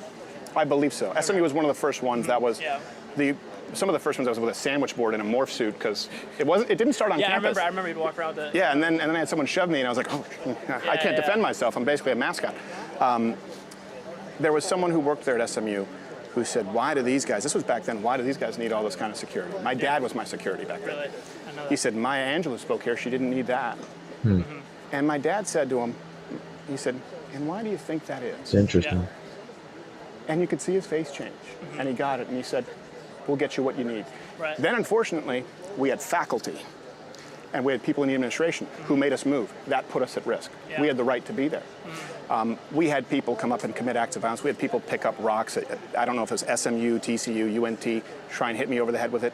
And what we did was we said, hey, please stop. We would move locations. Right. And I've had members of my team assaulted as a result. And what I'm saying is we need to change the tenor and tone. Let me really clarify this. Hopefully this helps. I hope that people out there like, what's his name, Destiny? Yeah. I hope that he's able to do his copycat, change my mind with no security as he does now for the rest of his life. Right. and I've never called anyone to go commit acts of violence. Right. I want them to be deathly afraid of coming into our group and assaulting our own. Right. I feel like a shepherd, an unwilling shepherd, who didn't do his best to protect his flock. Kind of funny when I think Would you about sort of lean the on- Army. We may not like certain people. I know there's a lot of fucking people I didn't like. And, they'd be within our platoon, my company, and my battalion. And I didn't have to like you, by all means. However, if you were not part of my platoon, and you fucked with my soldier, I would fuck you up. I know Alpha Company, you fucked with anyone in our company, you had a company on company brawl coming. Alpha Company never lost. Never. We might not like each other, but we need to protect our own. I know Charlie talked about this a lot with the I don't know why I just thought of that. My It's bad. not thou shalt not kill, it's thou shalt not murder. And so you're saying that we should, again, be able to use the law, you're just saying to defend. What I'm saying is today, Yeah. if someone lifts a rock to come hit me over the head, he won't be asked to put it down. He'll be tackled. Right. And if there are enough of those, there'll be less rocks being thrown. For the same reason that we see lower gun crime in areas where we have higher gun ownership. Right. Let me use an example for you, hockey. So I don't know if you know this, but in hockey, there were people who were called enforcers for a long time. They didn't score any goals their entire career. They just fought. Yep. And it was very important. Here's why. Yeah. Because let's say Wayne Gretzky, he wouldn't allow himself to be traded unless he had Dave Semenko and I believe McSorley traded with him because they protected him. The reason why these guys just fought is because a penalty from the ref, the government, putting you in a penalty box is worth it for a player on the other team if he breaks Wayne Gretzky's knee and he can't play in the playoffs, right? The consequence was Semenko or McSorley is going to come out and beat the shit out of you, right? They're going to enforce it. So what happened is there were fewer injuries. There's a player named Crosby who had more concussions in one season when they changed those rules than Gretzky had his entire career. Yeah. Having those enforcers on the bench, as rarely as they had to fight, set the tone where there was self-enforcement. Right. And we do have laws that allow us to protect ourselves. And unfortunately, we've foregone them to the point where now you have liberal prosecutors, DAs, and judges, where you have someone like DeCarlos Brown Jr., who was let out 14 times before he killed Zarutska on the subway. Yeah. And you know what else? The culture of passivity is why no one fucking helped her. You're right. And she died in public, but she died alone. Yeah. And I don't think that's empathy. Right. I hope that clarifies. It's changing the temperature Right. where they don't think I we're don't think sitting anyone ducks. can have empathy with Yeah, no, I can Zelenski. agree with that. I think you've changed my mind on the understanding of that. I guess where I'm still like, my minor disagreement is, again, I know people who are maybe more classical liberal or moderate to San Francisco standards, so take that as you will, who did mourn the death of Charlie Kirk, but won't change their mind and go to the right. But I still wouldn't call those people violent, even though they're on the left. I could agree maybe extreme leftism is violent. I could, No, I'm not calling them violent. So I understand that, but I guess my concern is then with the. Again, I think you're a very intelligent person. I think you're very thoughtful, and I think you think about things, have your sources. But I know a lot of people aren't. You give me too much credit, sir, but thank you. But let's just say. Again, back to Patriots front, Proud Boys.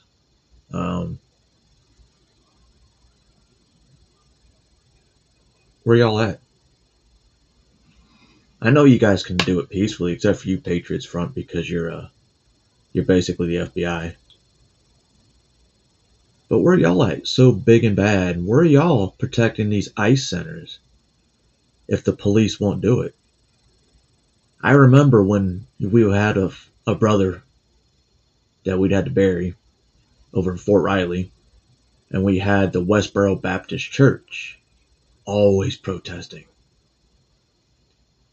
And then, before it got too out of hand, motorcycle gangs, such as Hell's Angels, were there to protect us. They don't know us. We're Americans. God bless America. And I think I got to my point on that one. Again, I know people on campus who will quote, I don't want to name drop these influencers, who say things online and they have far less credibility, haven't done their research, and then they take something like this and run with it to an extent that I think could then backfire, and that's why I agree with you on that.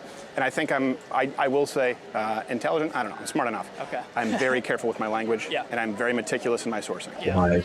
This show, and by the way, guy who deserves credit is there are people back here. Yeah. We make, so you can scan the QR Yeah, I code. got We it. make all of our references Yeah, available yeah. for every show, because I'm trying to be as responsible as possible. And the reason I try and be as responsible as possible is because I also don't want to soft walk it. Yeah. I also want to, when I say righteous, ruthless, lawful violence, I am not saying that those people are violent. But here's the thing. And I've talked to, sorry, I have, with this bulletproof vest, it causes I belching. thought you just hit me in chest quite a bit. I was Yeah, is that what it is? Black jacket. Oh, you are San Fuck Francisco, outta sir. here. If you're a Yeah, heterosexual, there's no it must fucking be place. annoying in San Francisco because you must get people making passes at you all the time. Come on, you're a young guy. We all know. Let's not act like we don't know what we're talking about here.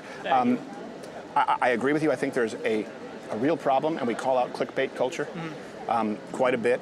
And people. I've got a movie playing on the other side of me, and I look up, fucking redheaded, fucking butt-ass naked chick dancing on a grave. And then I realized, oh yeah, Night of the Living Dead 2. I picked the movie, forgot about that scene. People will say things to get Thank God clicks. my I camera think that off. you will see with us we're You remarkably would've seen it on the consistent, back and I am too. consistent in this. I'm saying predominantly the left, and I don't think there's an off-ramp. Yeah. Here's why. You can't point me to a single example on the right at all recently comparable to Charlie Kirk, meaning a non-elected official being assassinated as an act of terrorism in cold blood, and every single vigil, memorial afterwards being desecrated by people on the left. Well, people from us. Peaceful us, yeah, sorry. Yeah. So the left, collectively. So I asked Mr. Grok, can you tell me the last time a Democrat had a violent act on them due to political violence? You know what they brought up? The Portmans. And the other example they brought up was the arson at the governor's mansion in Pennsylvania, Shapiro. How do they know that was right-wing violence? That wasn't. Holy shit, that was not right-wing violence. So they can't count that one because that was Palestinian. And the Minnesota lawmakers, and they try to bring up Gretchen Whitmer. Come on. You know who did the Gretchen Whitmer shit. We know. It's out there. Feds. Killed one of our guys, and then came into our, they're so unafraid, came into our spaces and committed more crimes. I see what you're saying. Yeah. That temperature needs to change. And here's the thing, if your friends are truly peaceful, if those, they would have no problem with it. Yeah. Just like I have no problem with someone else owning a gun. Right. I hope that everyone here who can lawfully carry is carrying because I'm not concerned with them. Yeah, that's actually something you changed my mind on when I was from San Francisco, so you can imagine where my default view I was raised in Canada where we didn't have, it was the magical closet of mystery and it was a disassembled shotgun. Yeah, I get it. I guess, so do you think that inherent to the left, this idea of no guns, no, kind of self-defense is sort of like looked down upon in San Francisco? We had a family friend of ours who, I won't go into it because I don't want to give their information away, but That's they, out of self-defense, this was when Kamala was in charge, and she wanted to persecute this man for beating up somebody, not with a gun, with a flashlight, who came in his house, who was just got released from San Quentin, who had a history of violence, sexual violence, and he was in his house looking at his daughter's room, and Kamala tried to prosecute her. Sexual violence, and he was in his house looking at his daughter's room, and Kamala tried to prosecute her. And oh my God. She tried to prosecute the father for beating the fuck out of a sexual offender who was near his daughter's room. Just got out of prison, and she wanted to prosecute that guy. And people wanted her to be president? so I can see where that line is dangerous, but I guess, again, how do we, I don't see a world where we can change that ideology fully, so how do we get them to maybe agree on, we need to uphold the law on our own, as well as, again, change people's minds how you're doing it? Sure.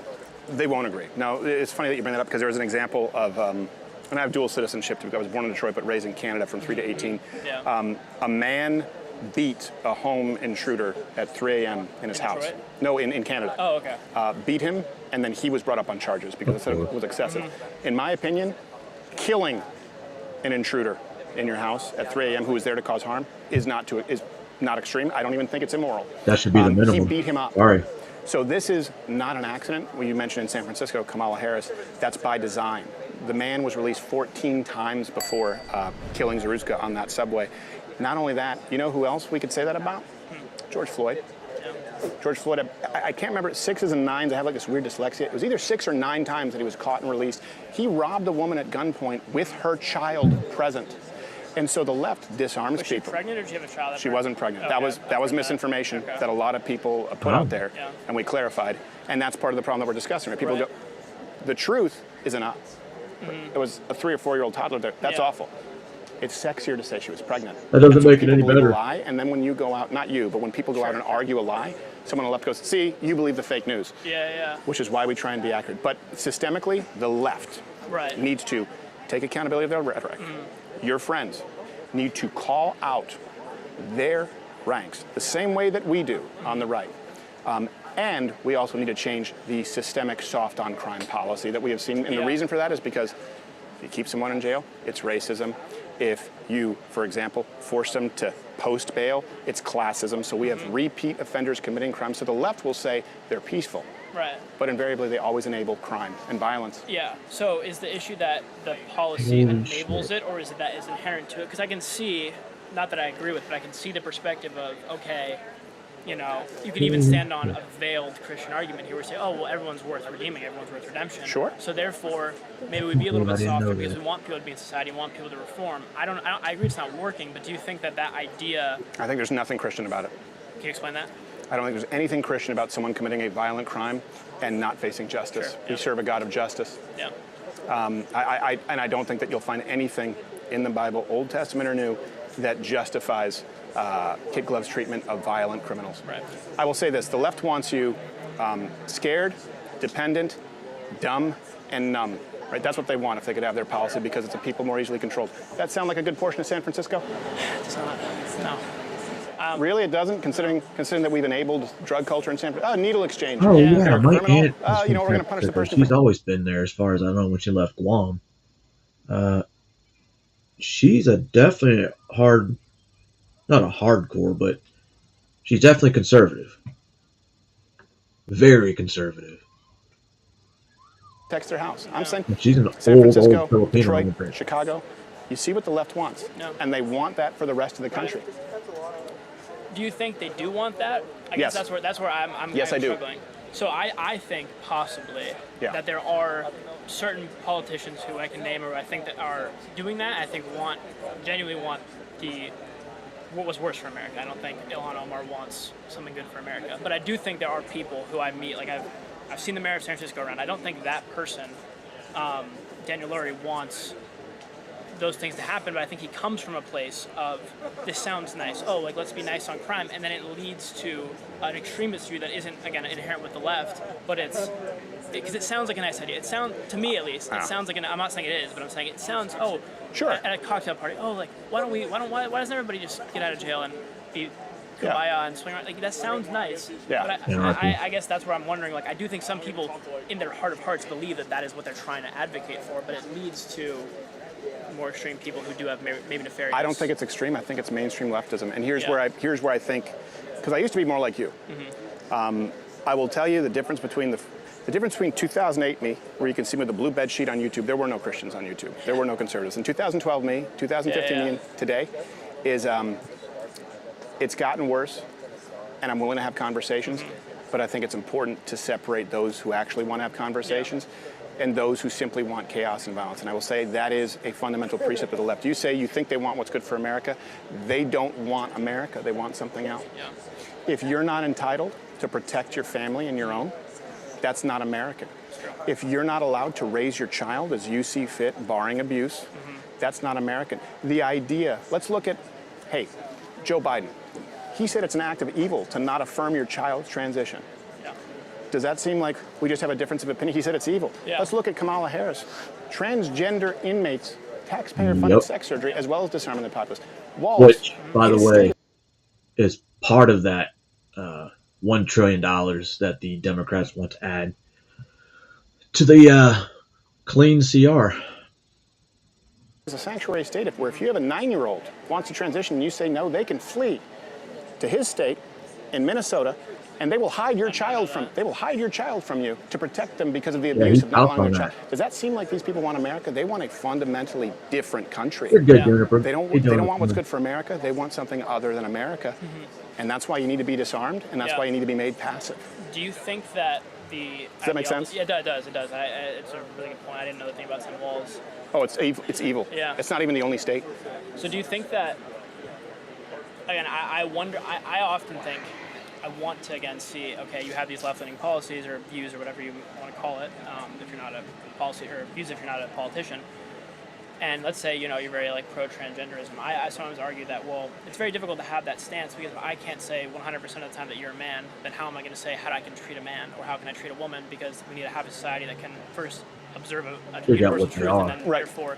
So do you think those maybe like secondary ideologies are coming in place? I don't think they're secondary. Dismantle? Oh, sorry. Maybe they don't come in first. Like you start with something like a Medicare or Medicaid, and then gay marriage, and then now it's where it is today. Do you think that the point of that is to get to a place where we can't say anything is wrong, and that we can kind of, you know, do what we want? Or, I guess what are your thoughts? No, on I that? think you're on the right track. I think they want to replace, and I see the crucifix that you have, replace God with the state. Yeah, I agree. Because God says men are men and women are women. Right. God says that he made women from man's rib because it was not good for man to be alone. And he says that men have a role and women have a role. He made a woman from a man's rib so she could be subservient. Yeah, subservient. Whatever. Unlike Lilith, who they like to not talk about. Like she doesn't exist. Weird. The left in this country says there's no such thing as men and women, and we're equal in all facets. By the way, let's get rid of pull-ups from the military. That's how extreme they go. Fuck you. God says that you were in the fearfully, military. wonderfully created. You need to do pull-ups. One, if you're airborne, so you can pull your slip. Two, imagine being a soldier and you can't climb a fucking 4-foot wall. I could climb a 9-10 foot wall because, well, my grip strength is pretty awesome, and I did a lot of Spartan races in my my prime. Not me. I'm in my prime. And he knew every hair on your head before you were born. The left says it's not a life until it leaves the vaginal lips. And I don't say that to be shocking. I say it because they're not just talking about in utero. Right. They're not just talking about the uterus. Literally, a 9-month-old baby. You have not found one Democrat on a national platform who would put any limits on abortion whatsoever. When asked, hey, is 9 months too late? They always say, we won't give a definitive answer. They'll give a definitive answer, though, on your right to own a firearm. Right. I think it's fun. Here's how you deal with it. Here's how I deal with it. People who are willing to sit down and have a conversation, great. I try and be respectful, polite, but I think that bluntness is a more valuable tool at this point because we've allowed it to go too far. And anyone who raises a hand in violence needs to be dealt with within the fullness of our lawful right to self-defense. Yeah. I think it's an A or B. There's a gray area, but not everything is as nuanced as the left wants you to believe. Because if everything is nuanced and nothing is true, then we don't know up from down. Yeah, I agree. And I don't want to see you. I don't know what you're studying, but you understand Charlie Kirk was hunted. Yeah. Just as I have been hunted. Just as my father I've been has hunted. been hunted. There's a reason he's not. He used to be my security. He's not here because he's too recognizable and people have taken shots at him. Yeah. You're one viral X post or one good video where you make a good point away from being hunted as well. That's not America. Yeah. That's crazy. Like earlier in the war, there was a bounty on my head, $100,000 for anybody that killed a medic. Was $100,000, and I believe chaplains are like $25,000. Like, oh, I guess we're more important than a chaplain. Your God's not here today, priest. Not America. Yeah. I guess last question. I probably don't disagree enough to honestly have. No, it's okay. To go on, but as someone who I think, again, like I think one of the most fundamental values to like my Christian beliefs are that every human is equal and created in the image of God. Yep. So I guess I have something again, if someone broke into my house and I had to commit violence against them, something within myself is a bit scared of that possibility, a bit like sad for that possibility. And so I guess again, like, how do you, from a biblical or from a spiritual, I would say biblical, but some people say spiritual perspective. Yeah, the San Francisco white ladies. I'm not religious. I'm very spiritual.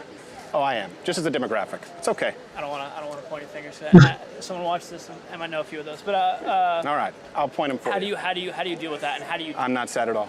Yeah. You know why? Because I have a child sleeping in that house. Yeah. It's my duty. Let's separate this into feelings and duty. Yeah.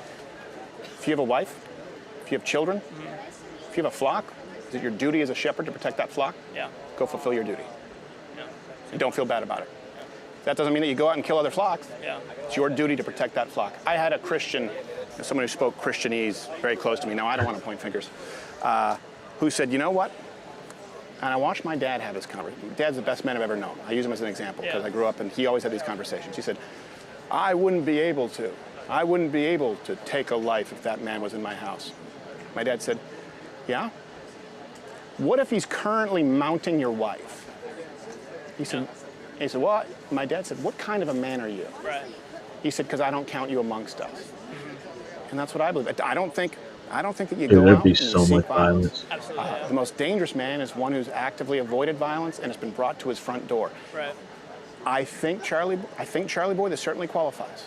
I'm not saying that in And I would make it reference to Charlie Kirk. That's a quote from the film The Edge. This certainly qualifies where we are. Yeah. And as long as no one comes here and tries to eradicate us, attack us, Yeah. they can sit down just as you have. But the thing is, Charlie Kirk and myself, we've managed to avoid all kinds of violence.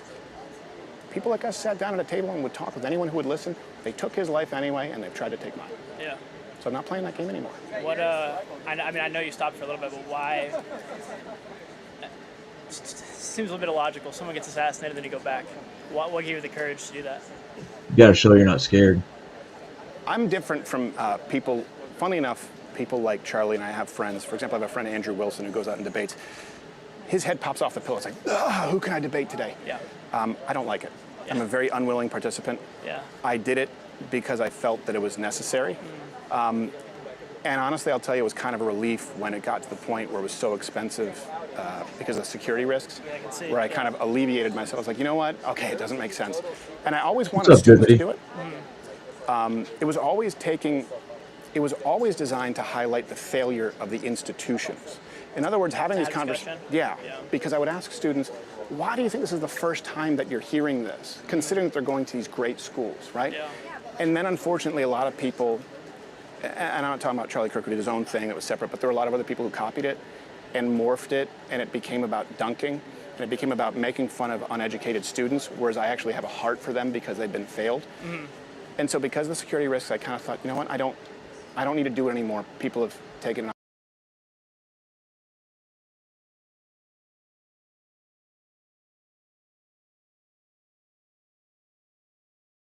on themselves. I can do what I'm best at. Do you mean like sitting down at a table and having a conversation? Because the only way to tone it down further is silence.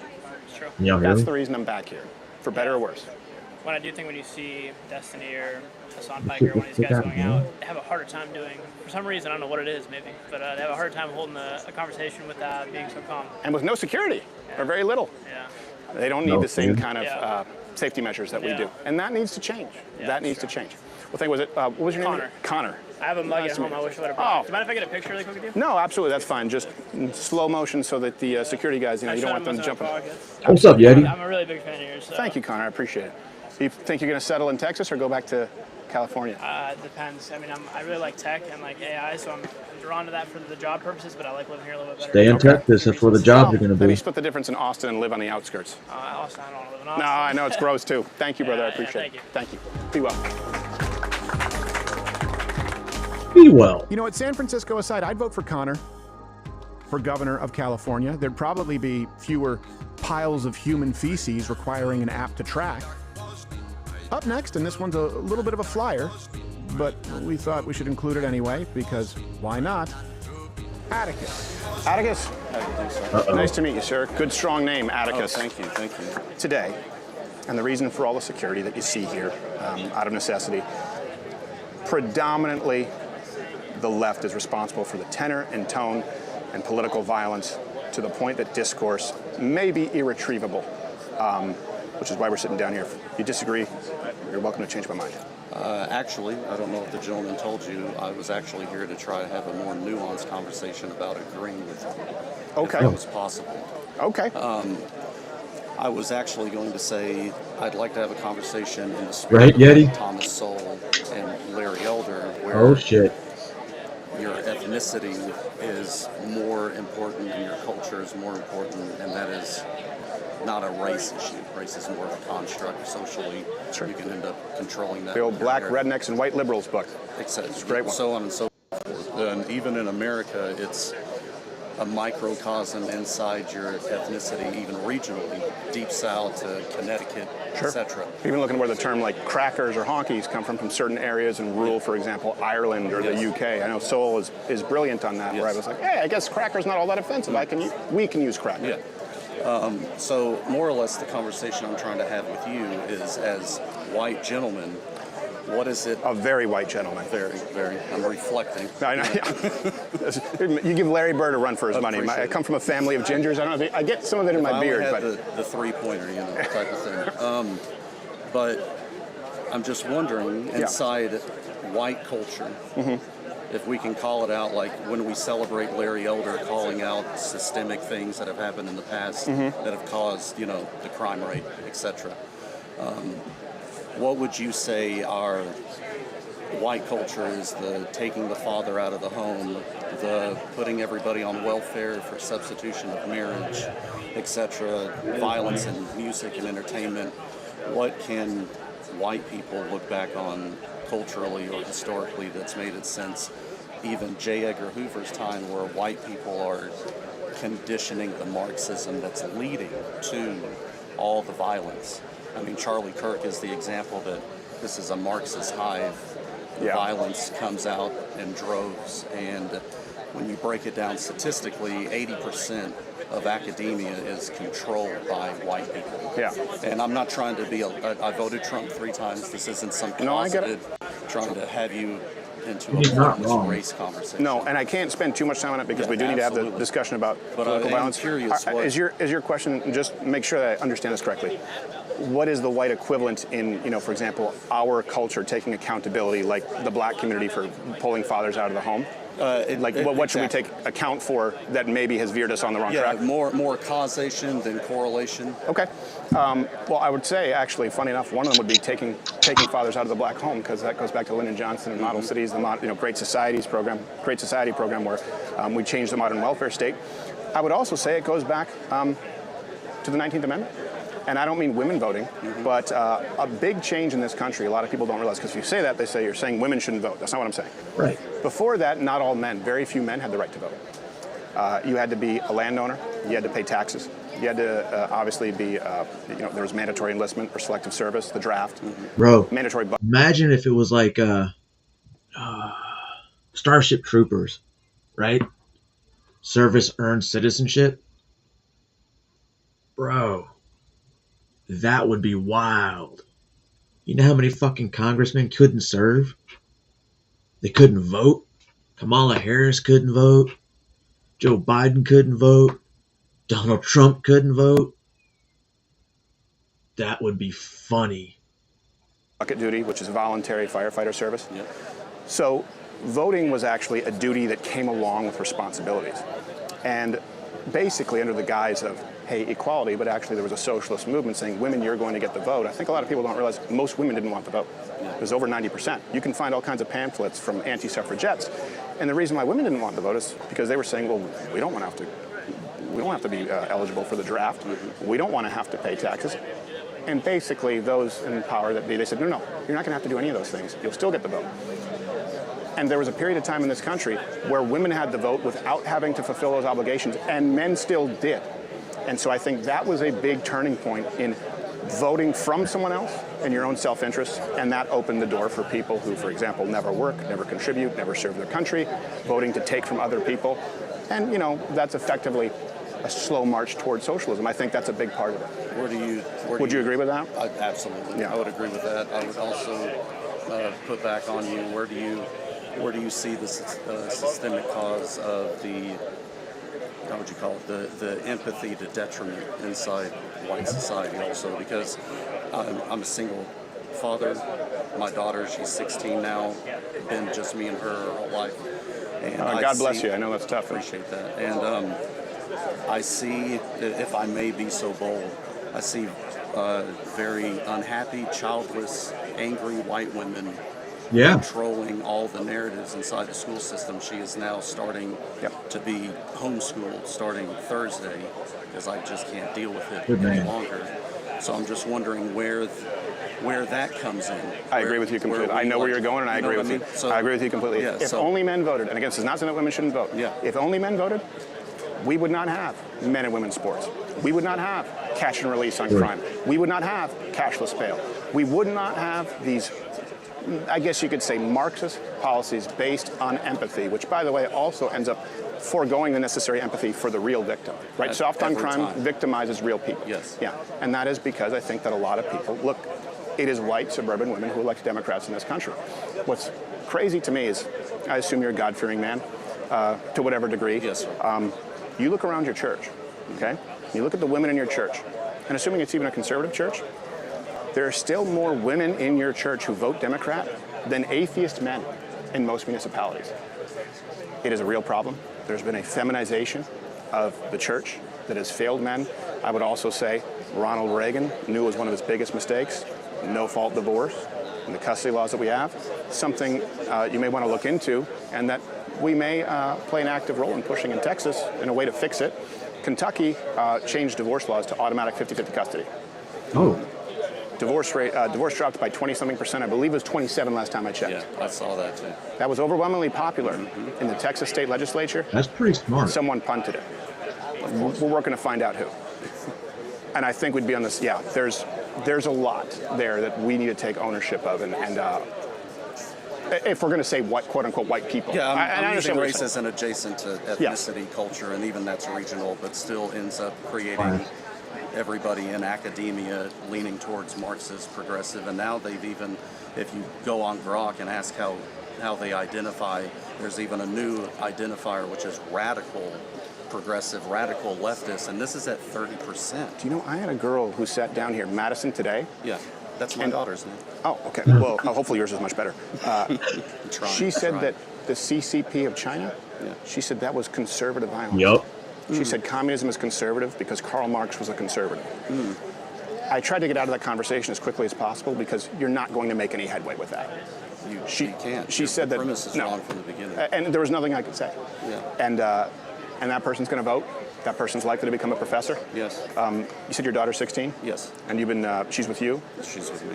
That's a real blessing. I hope you know. Yeah, a lot of dads don't end up with it. Yeah. A lot of dads don't end up with that. And I think here's what I would say to you, on a personal level. Liberal white women are the worst. That's why I have a Latina at home now. She's I don't know if you know this, but Cuban immigrants are hardcore anti-communist. She's as right-wing as you get. Your house down. Yes, exactly. But I can deal with aggressive over passive-aggressive because you know where you stand. Yes. She hates communists. Plus, passive-aggressive always comes with a knife, too. Yes, exactly, it does. Yeah. Where you could be cutting, you walk in, we're cutting up your wedding dress in the walk-in closet. It's fatal attraction, boil a pet rabbit. But yeah, I will say, we're often taught, and I can just see in your mannerisms how respectful you are. You're probably a gentleman. We all have flaws. We're taught how to treat women, and we always get a little bit nervous. You know how you can tell a lot about a man? If you're walking with them, ladies, and you're walking down the street, if you were on the side of the road, that's not somebody you want to date. Because they're bitches. That's a test. Yeah, but are women taught how to treat men? Most are not. They're not. So in your individual life, especially if you're close with your daughter and you're a man who she respects, and my daughter, you do have a real opportunity there to be one of the few fathers saying, hey, look, if you want a successful relationship, I want a man who treats you well, but you need to learn how to treat a man, because that's something that we've lost. That's something I definitely tell her. I tell her that what you just said, the world will tell your brother how to treat his wife, but no one's going to tell you how to treat your husband. And I reiterate to her that you are not an independent woman What are you independent from? Yeah. You need to be self-sufficient, but independent from what? Nobody's independent from responsibilities or bills. So when a woman says, I'm independent, what are you meaning? Because you're not talking about your dad, obviously. You're talking about men. They mean the holy union that God put forth that we are not designed to be independent from. That's often what they're bragging about. But Atticus, I know I hate to move you along because I do want to talk to people about political violence. But I just wanted to, that question's been bothering me for a while. Hopefully, I think, look, a single dad with a young girl, you can do a lot more good than I think maybe even you realize. Just having that foothold, being a good man who she admires, that's a rarity. It's a rarity that you are in charge of her. That's a blessing. Yeah, obviously, I don't know you that well, but seem like a good man. She'll listen to you. That can make a huge difference in a ripple effect. So I appreciate you sitting down, brother. I appreciate the conversation. God bless you, brother. You too. Go shoot some threes. Absolutely. Thanks, Atticus. I really do appreciate people bearing some personal issues like that, and sometimes that's what's great about this series. You never know where it's going to go. Speaking of which, or Kansas University. Here's the next guy, Harrison. He didn't want to talk about what we were talking about, but then we did talk about what we were there to talk about. Huh? Nice to meet you, sir. What's your name? Harrison. Harrison? Do you mind scooting in? It'll be a little bit intimate. Oh, that should be interesting. Okay. So the premise today is that, by and large, the tone, tenor, temperature in this country is being set by overwhelming political violence that is coming, by and large, from the left. And I'm concerned that it would reach a boiling point from which we can't come back. That's a big reason for sitting down and having a conversation. If you disagree, you're more than welcome to change my mind. See, I agree that the left is violent. I agree immensely with that fact. However, I disagree with the question in itself. So for me... Which question? They say the left is a violent nature. It's a group. Yeah, well, that's why I just described it like by and large. Of course, there's political violence across the spectrum, but it's not proportionate. Right. And so my thing, the reason I came here to talk about... And you disagree with that? That it's not proportionate? No, I do. I think it is disproportionate left. Okay. But my thing is, I think if you have to look at the policies of the left, I think when you have policies, obviously there's events like the BLM riots, LA riots, you have Charlie Kirk, of course. But I think when you get to the actual policies of the left, like abortion, that's an inherently violent act. That's an evil act. 1.2 billion babies were killed since 1980. That's an evil act. I agree with you. Act. I think if you look at the LGBTQ things pushed by the left, there's higher rates of pedophilia, domestic violence, suicide, abuse, mental health. That's obviously a very violent culture, and for me, I'm very religious, so I see it as a sin. I think God views it as an abomination, but in a secular sense, there are these secular measurements that point to it being violent. I think if you look at multiculturalism, you can look in Europe and see how that has caused a lot of violence in Europe and in West Europe, and also cancel culture, censorship. That a lot of it's top-down censorship, I think, is a cause for violence. And so, yes, I think the left is disproportionately violent. And can I just want to make sure that I'm not misunderstanding you? What you're kind of saying, and I agree with, is that leftism, progressivism is inherently violent because of the means of enforcement. Yes, and also the policies. The policy. And so my thing is, instead of saying, okay, the inflammatory sense, like the left is violent, I think the left would disagree with that. The right obviously would agree with that. I think we should say, you know what, instead of saying this group is violent, let's address the policies. I think it would be more beneficial if you had a sign that says, I think abortion is violent, change my mind. I think LGBTQ is negative, change my mind. That's where it comes from. Well, and I've done that to the tune of several billion plays. Right, I'm sure you have. Yeah, the reason we're discussing this today is because we haven't gone more than 3 days without an act of leftist political violence. Really? Yeah. I mean, the ICE attack just down the street from here. And so my question is... So what you're saying would be more productive is what I've done since 2016, and we get killed anyway. And so now I'm addressing the root cause for that, the reasoning, which is the left, as you and I both agree, is inherently predicated on a violent means of enforcement. I think it's predicated on an anti-Christian thing. I think if you look at the left, I agree. Christ, I think they try to renounce, they try to make government God, try to make social policies God, and that's what ultimately causes it. But at the same time, I think it's interesting that you say that because there was actually a girl who sat down here earlier, Madison, who said that the communist China, the CCP, was right-wing violence. She was conservative. She said that Karl Marx was conservative. So that's right-wing violence. And I tried, and I tried to explain to her that Marxism, right, the root cause of not only communism but socialism, is replacing God with the state. Of course, yeah. She wouldn't hear it. So I agree with you that that is the root cause, and that's why we do multiple change of minds on the individual topics, addressing them as we go. We have another topic specifically addressing Antifa. So I guess I'm not hearing disagreement. Not too much about that. Maybe you just came the wrong day because you would have rather seen the abortion or Second Amendment. I think also that the mainstream conservative movements also have some violent tendencies, violent policies as well. I think when you look at how the support of Israel in Palestine. Obviously, Hamas, I condemn them completely. Sure. I don't think it's either. I don't think it's an either-or subject where, okay, I don't support Israel, so I support Hamas. I think that's backwards. I don't support. No, I don't think so either. I don't support Hamas or Israel, but I do not support Israel saying Hamas on October 7th committed a heinous act, so it's okay for me to go carpet bomb all of Gaza. I understand that. That's a very reasonable position. And also, I think the way is we talk about censorship a lot. You talk about censorship from the left, and I really support that. We don't need censorship. But if you look at things like Palantir, Trump So Trump gave Hamas until Sunday to take this deal, or what was his exact word? Oh, I fucking closed it. God damn it. Hold on a second. Maybe I can find it.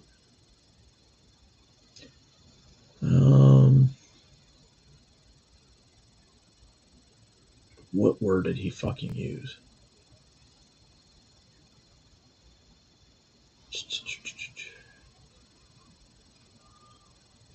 I'll read it again. Maybe I can find it. Because it's something like total elimination or some shit. That is setting the framework for massive censorship. And so I think those things on the right, we have to also recognize that there are issues on the right with violence as well. But it's not the same though. Not the same as far as, I mean, censorship. I agree, and censorship ultimately, the means of enforcement is violent.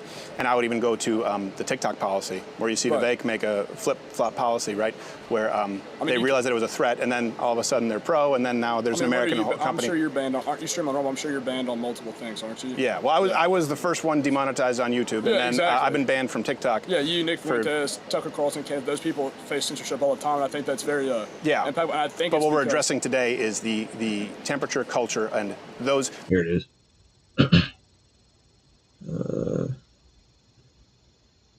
An agreement must be reached with Hamas by Sunday evening at 6 p.m. Washington, D.C. time, so Eastern. Every country has signed on, and if this is, signed on. If this last chance agreement is not reached, all hell, like no one has ever seen before, will break out against Hamas. Fuck. All right. So by peace in the Middle East, he's talking about just eliminating the Gaza Strip. Not sure how I feel about that. Look, let me ask you this. Yeah. Because this is what we're talking about today. And I understand you're saying you'd rather discuss one of those other topics, but this is what we were talking about. I understand. I'll stay on topic. I'm sorry. No, I appreciate it. And I don't disagree with your fundamental premises on any of those, actually. The issue, why? Let me ask you this, because I asked someone, the most liberal person who sat down today. Right. I asked her, why do we have crime statistics? Why do we record them? To track trends. Right. Risk assessment. Exactly. To prevent it in the future, right? To see who's most at risk of violence. Right. Yeah. And so if we look at that, then we have to look at, okay, who is most at risk of political violence? It is absolutely those on the right today. And she said, well, no, we don't want to finger point. So the reason for this conversation is because most people sit down and say both sides or try and take it to a different conversation. And I'm not going to let her do it or you do it. Nope, right now we're being hunted. And I don't care if it's you, Nick Fuentes, Charlie Kirk. I know that they have disagreements. I am further to the right of Charlie Kirk. I don't care who it is. Tucker Carlson, Sean Hannity, Rush Limbaugh when he was alive. Charlie Kirk was hunted. I don't like Rush Limbaugh. He was hunted because of the inspiration of the rhetoric from the left, just as I have been hunted. And we have to have all of this security, which no one now argues is unnecessary. And so we need to deal with that problem. It's the reason we have crime statistics. That's why we're discussing this today. But I think you can see that the left is attacking. I think Charlie Kirk was attacked also for his Christian faith as well as conservatism. Yep. You can see that. I mean, what really upset me is on that Minneapolis, I think it was Minnesota, that church was attacked. Was it Minnesota? Or Michigan. Michigan. And the BBC said, we don't know the reason. Clearly, it was an anti-Christian attack. Obviously, it was a Mormon church. He didn't like him. And it seems like the guy was pretty upset. It doesn't seem like political violence because he may have been a Trump voter, as far as we know. He was a Marine veteran and seemed to really hate the Mormon church. So the target... Definitely not political. And that's one thing, too. For example, when they accuse it... If you look at these crime stats out there, and that's why we give these to you. Like, do you remember... I'm sorry, do you have an idea? And I think we're actually kind of coming to the crux of this here. Right. Truth is really important. I think so. I think you have to call it out when you see it. Yes. And I'm sure that you've heard from the left and probably here in these circles, people saying, actually, there's more violence coming from the right wing. That's a talking point right now. I don't see that, I don't think the stats back that up. No, well, stats do back it up. The problem is the stats come from 2 sources. 3 if you want to be generous. It comes from the Prosecution Project, which is what was cited at the Economist. That's why I had you read these definitions. Right. These are from the left. Okay. And all my sources are largely from the left, because the last thing I want is for someone to say fake news. And Cato. Cato is domestic terrorism deaths. The TPP is overall political violence. So when they assassinate Charlie Kirk, when they shoot at an ICE facility, when they attack an ABC affiliate for not having Jimmy Kimmel, right? When I have people try and firebomb my car, hit me with acid and concrete milkshakes, and then they gleefully celebrate the violence, then they come to the vigils, they come to the memorials and desecrate it, and then say, hey, your side is more violent, and they cite some stats. That's pretty important because this, how old are you? I'm 18. Okay, 18. So you may not remember, do you remember the Summer of Love George Floyd riots? Yeah, I was about in middle school, so I wasn't super tuned in. But No, that's okay. Send me the video. Again, we both agree on the term political violence. Let me show you what's not listed as left-wing violence. This was a famous death, a man named Aaron Danielson killed by a guy, Mr. Rhino, in Portland, Oregon, on camera because he was a Trump supporter. Watch this. It's not graphic.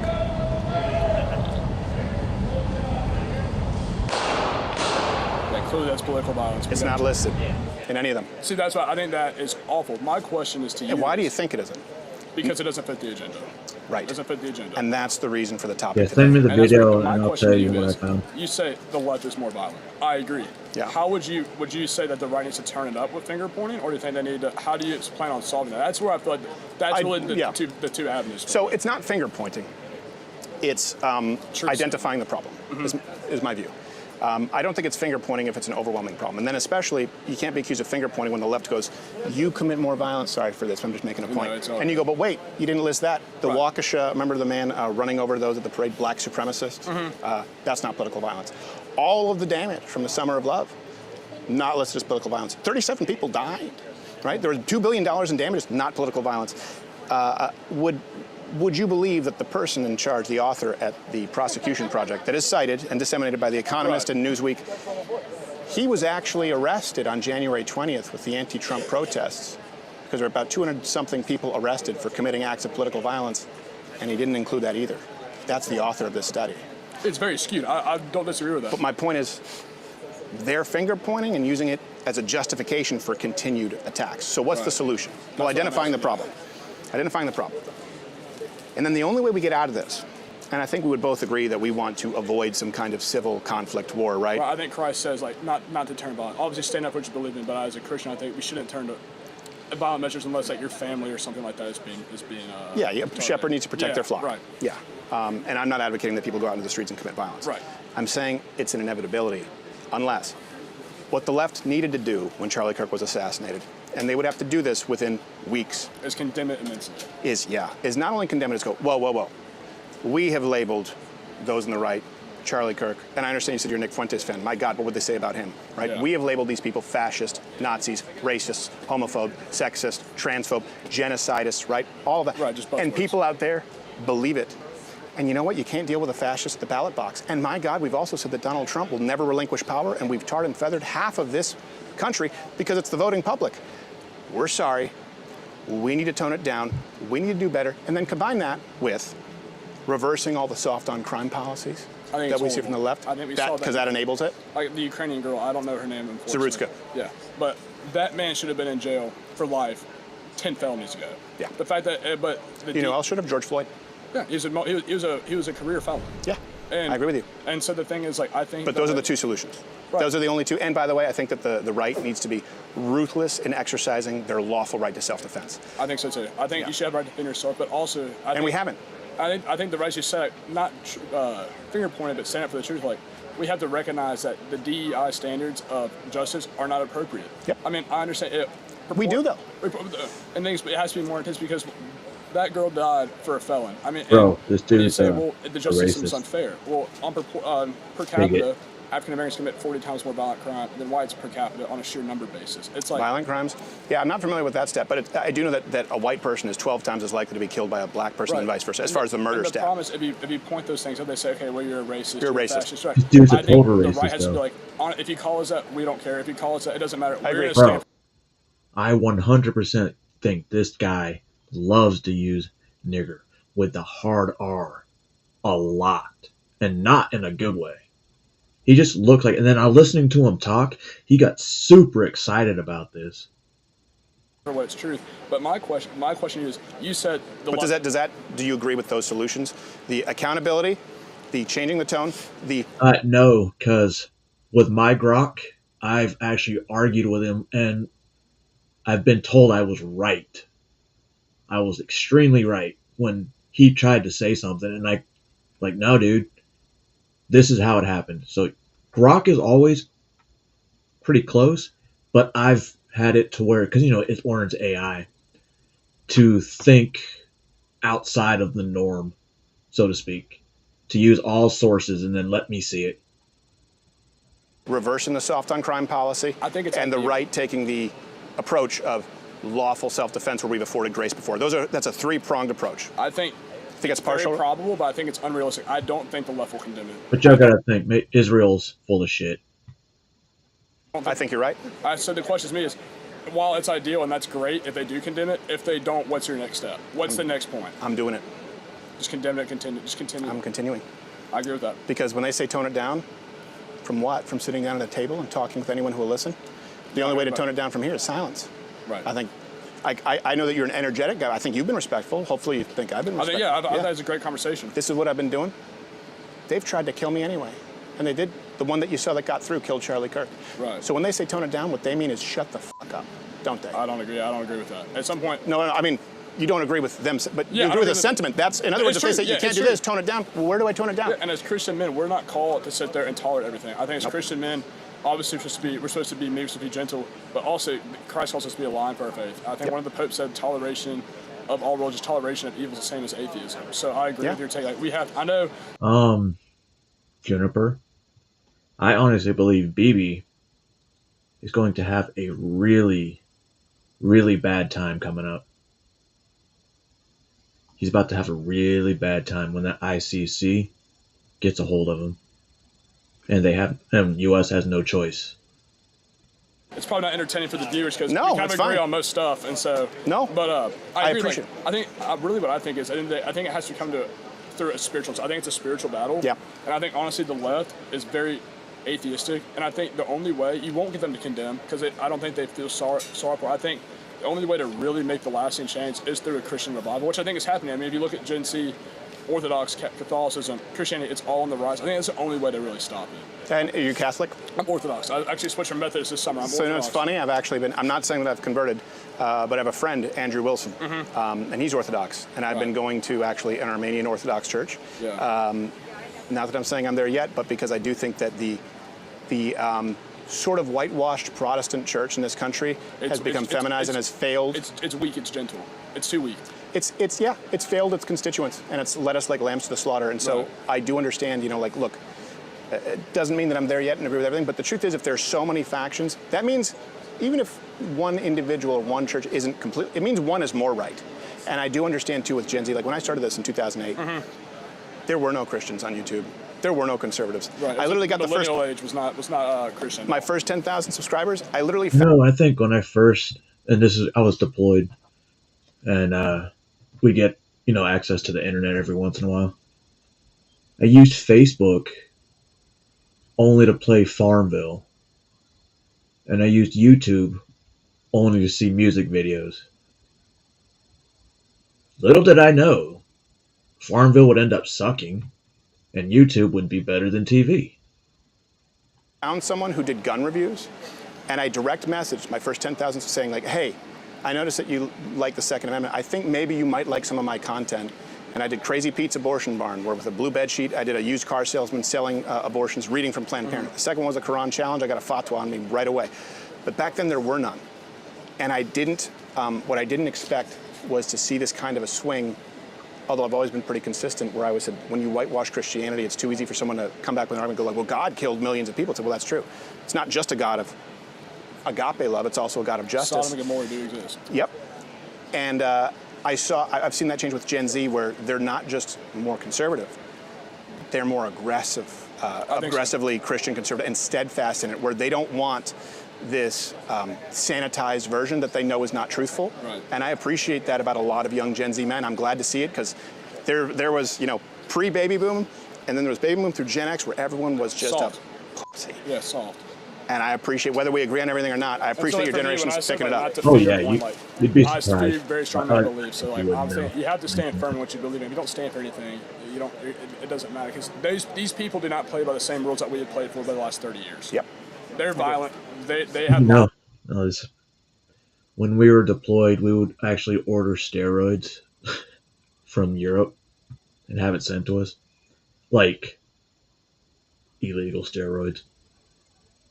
They had that attack and said, most At least for Republicans, conservatives soldiers. say, you know what, like, if you want to play by those rules, we'll play by those rules. That's the only way to win. Obviously, not violence. Of course, No, I agree. Yeah. Be righteous, live consistently. And by the way, I'm a horrible example as a Christian. I just tell people that. Like, that's why I also don't preach. So we do a Friday apologetics episode with Gerald. Be righteous. We're all working. You know? Yeah, be righteous, and also don't lose your spine and protect your own. Be a man. Be a shepherd. So, all right. Thank you so much, Mr. Thank you so Steven. It much. was great to What was meet your you. name again? Harrison. Harrison. Thank you, Harrison. Yes, sir. Thank you Be so well, much. brother. All right. That was part 2 of Change My Mind. I don't know if there's a part 3 yet. But it was interesting. But it was Texas, so obviously it seemed like only the conservative people really came up to it, which is weird. I mean, you had the one who thought communism is conservatism. That bitch was dumb. Maybe I can't say dumb. Misguided. Brainwashed. Retarded. All the above. We're not done yet, guys. I made everybody wait to get to the topic I wanted to get to. You know me.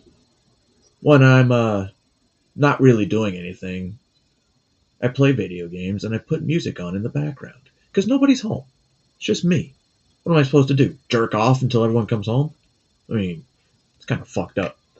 But anyway, I picked this specifically because I like to watch Patrick Bet-David in his podcast. And how I've been very, very skeptical about Charlie Kirk's assassination. And how I think it was supposed to happen. They wanted it to happen, and they're using it. Not only for fear, because trust no one. The title again. Trust no one. I'm not saying don't trust me, but I'm not. That's why I'm here to present the same things that I see and put in my knowledge. See?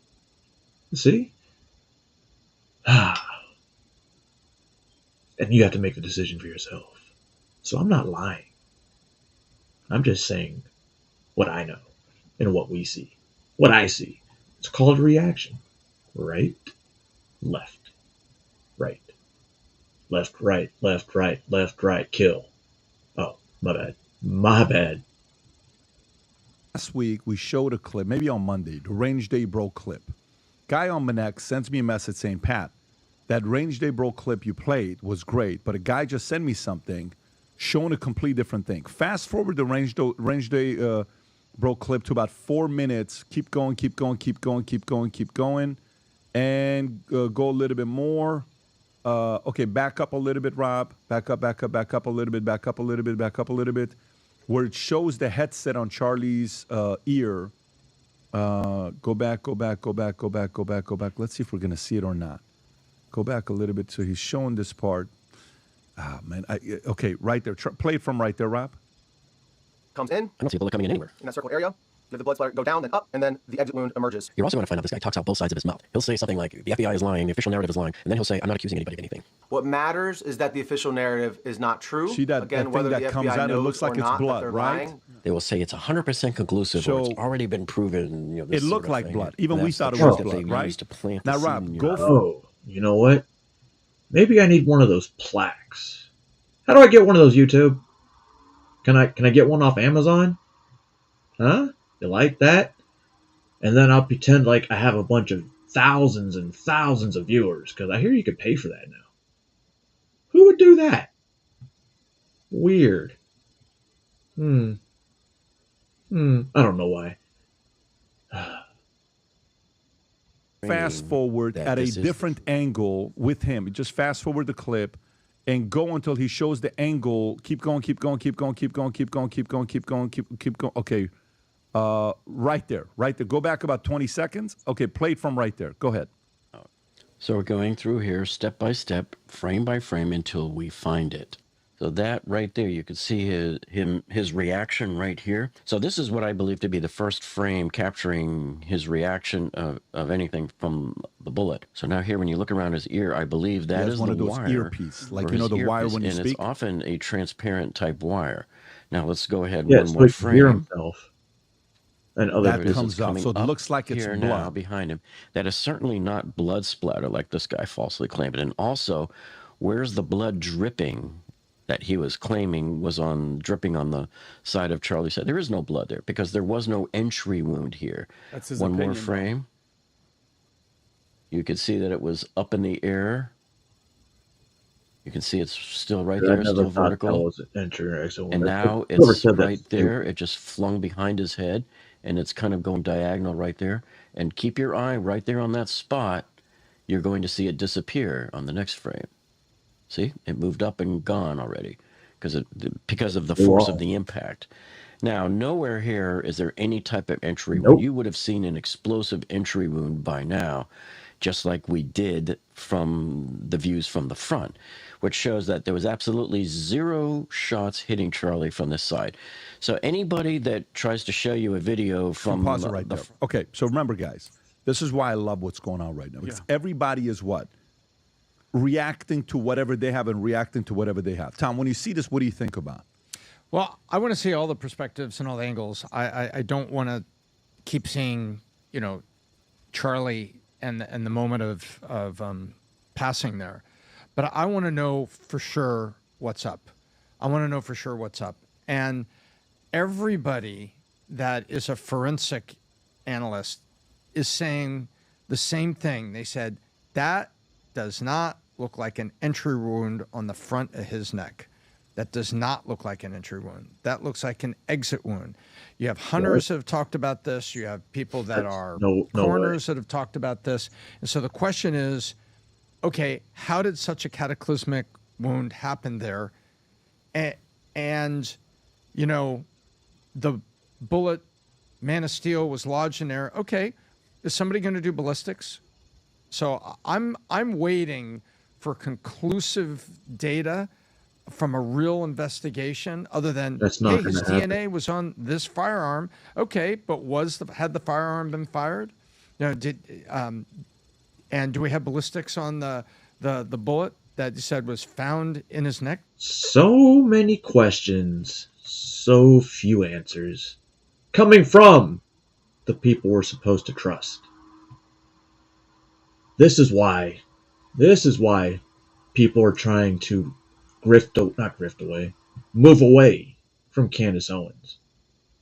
And they're trying to get Tucker Carlson to do it, trying to get Megyn Kelly to do it, and they're basically saying, fuck you, we're sticking to our guns. And they all say it's the same person. Well, not person per se. I don't know why I use that word.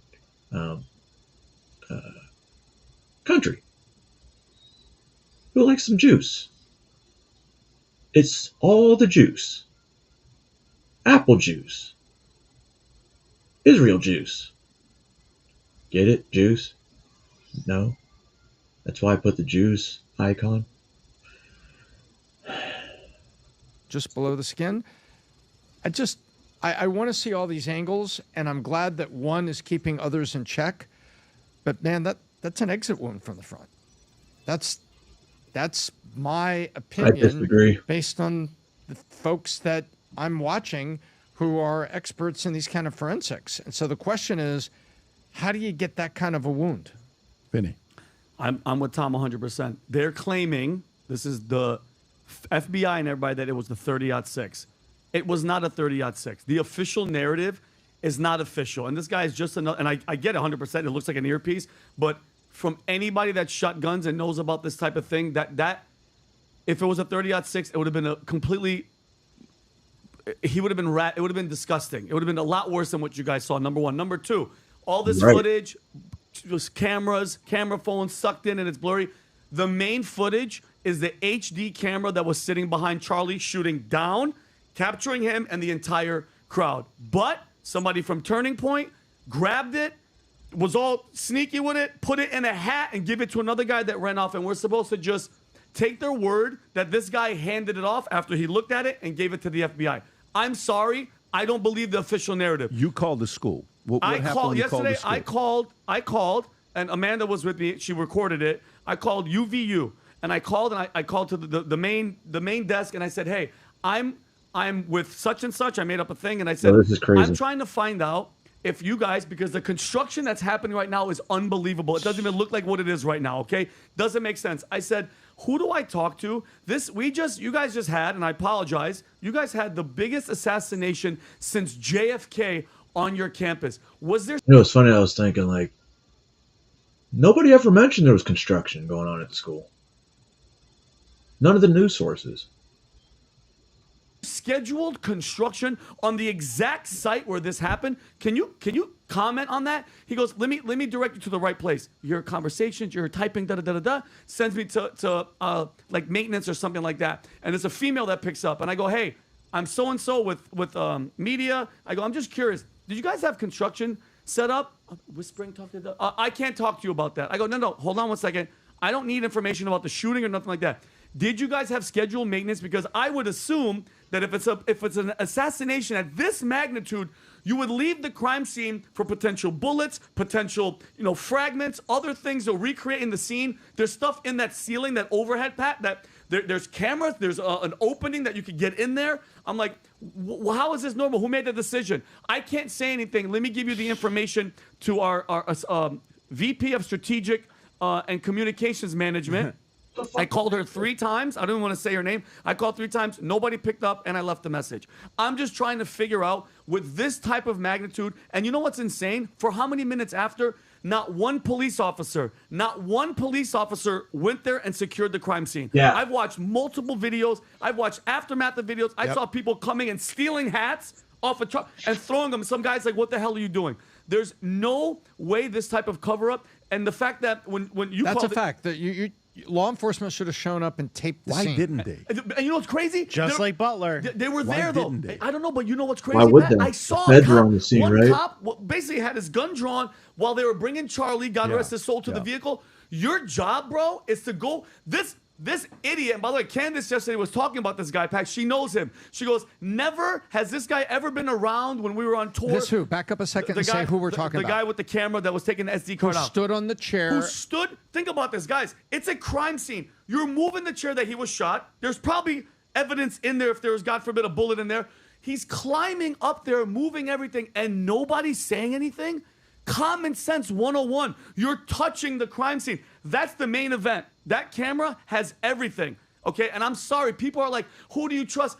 Get Israel, get all that out of there. The way that it was handled and the fact that his friends and everybody else have just moved on and they're worrying about turning point does not sit with me well, Pat. And I'm talking about... I was thinking about, when he said that, I was seriously thinking about what he said, too. He's absolutely right. Seems like everybody's moved on, except Candace Owens. My mom, I'm talking about people from all walks of life, are like, something doesn't feel right. Whose mom? My mom, my aunt, my cousins, my friends. I'm having messages from people that I haven't talked to in years that are like, I know I watched the show and everything. They go, none of us feel like what we're being told is the truth. Not with Tyler, not with none of it is adding up. The boyfriends disappeared. Now they're trying to say that Tyler didn't even step foot on the campus so let me that ask day. you this. What do you think is going to end up happening?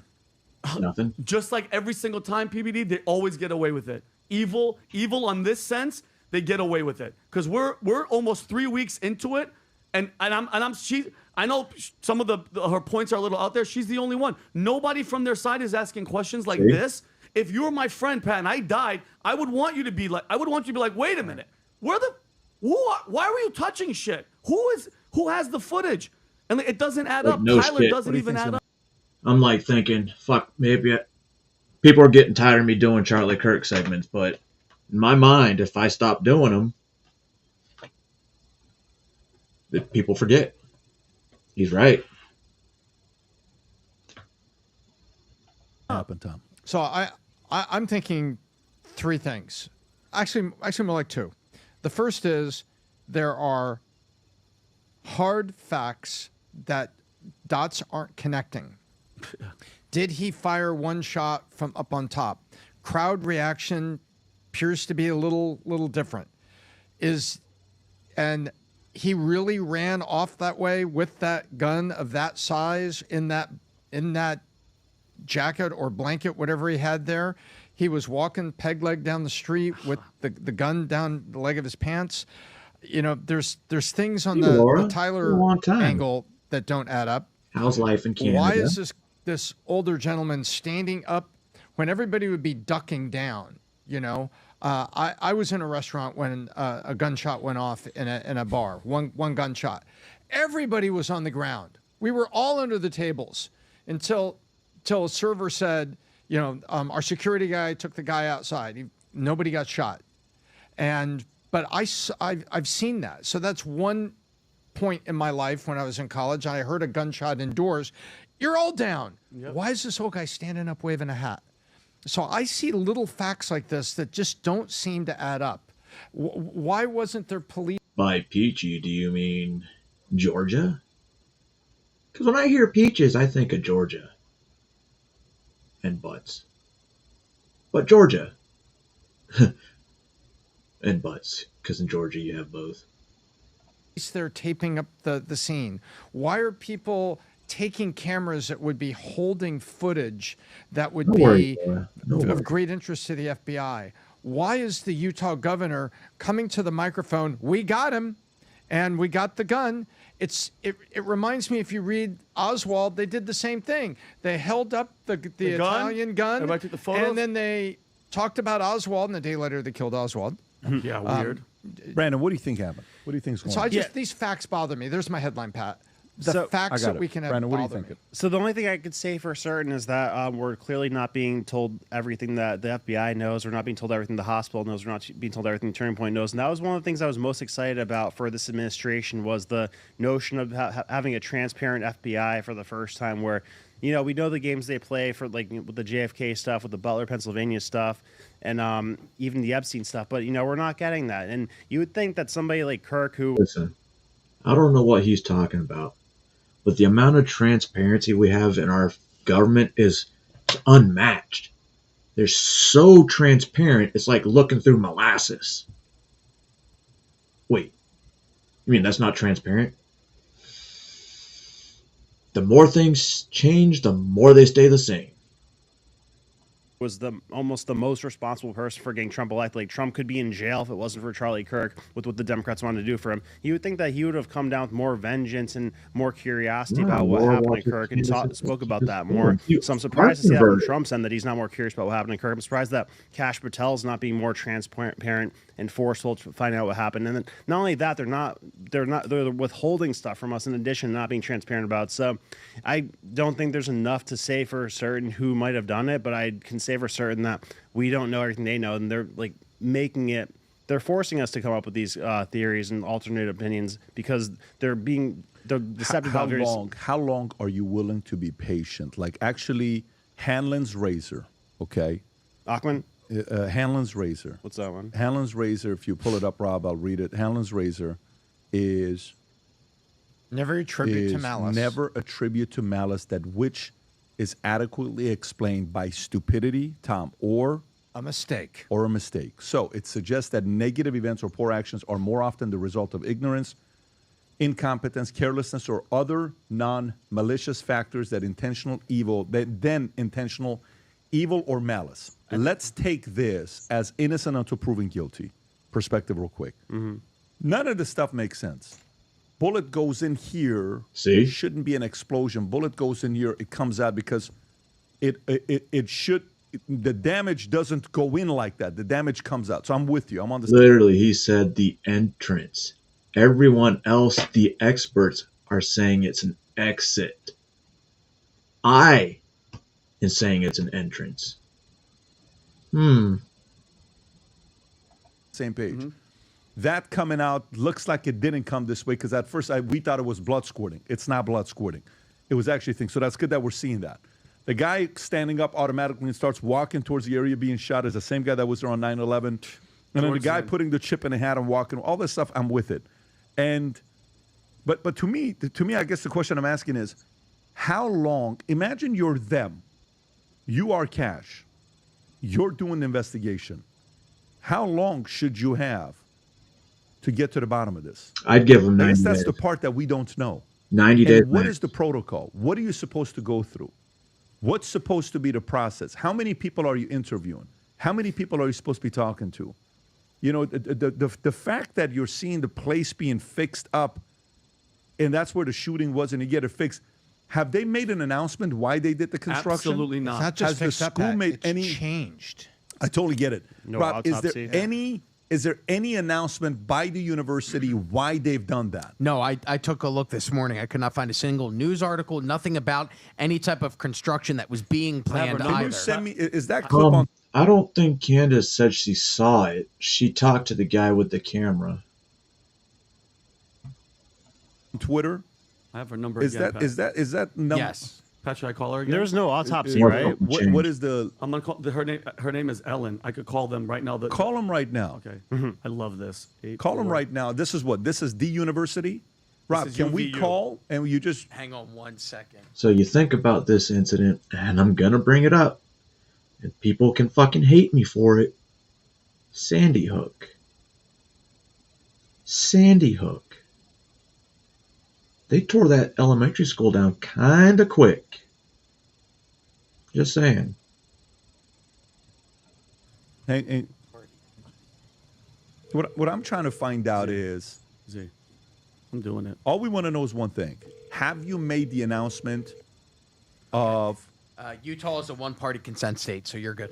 So I could do this? But Florida's two-party.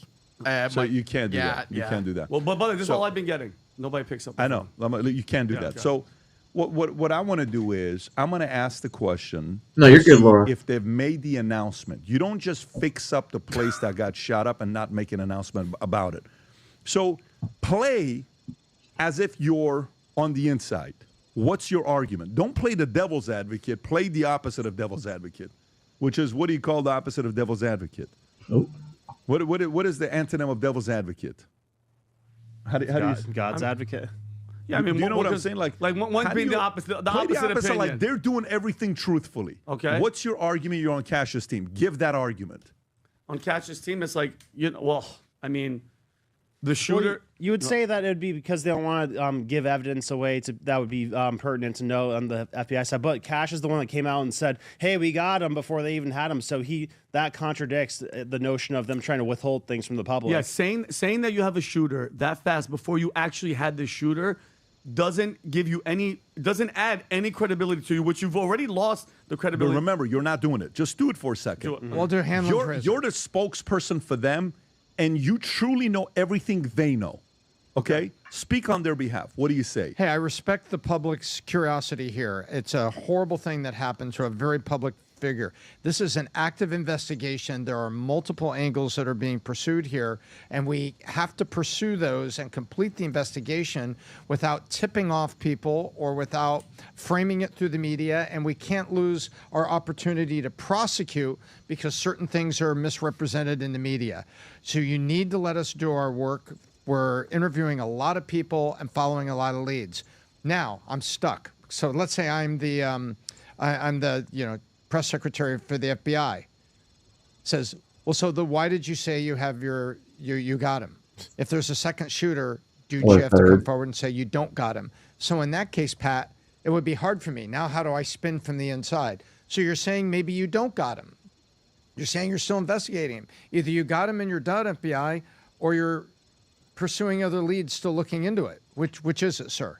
And you're kind That of would be stuck, wild. but from the inside, If that's it what came to the Jewish dude, 9/11 guy, if they only tried to keep his name in the media, not for him being involved, but his child porn on his phone. Right? He definitely had child porn on his phone. And what'd they do about that? I don't think they did anything. would be saying. What's up, Rob? It's interesting. There's some construction information that's been released by the Utah Valley University, but none of it has to do with the building that you guys are mentioning or where Charlie was shot. So they released a student center remodel. There's an article about that. There's also the Scott M. Smith building that they were constructing. There's also the stadium that they're going to be using. So they do issue announcements regarding construction ongoing at the campus. There is nothing written about where Charlie was shot and construction being done there. Weird. It's so weird. Here's the problem. The problem is it's hard to make a case for them. That's the problem. Mm-hmm.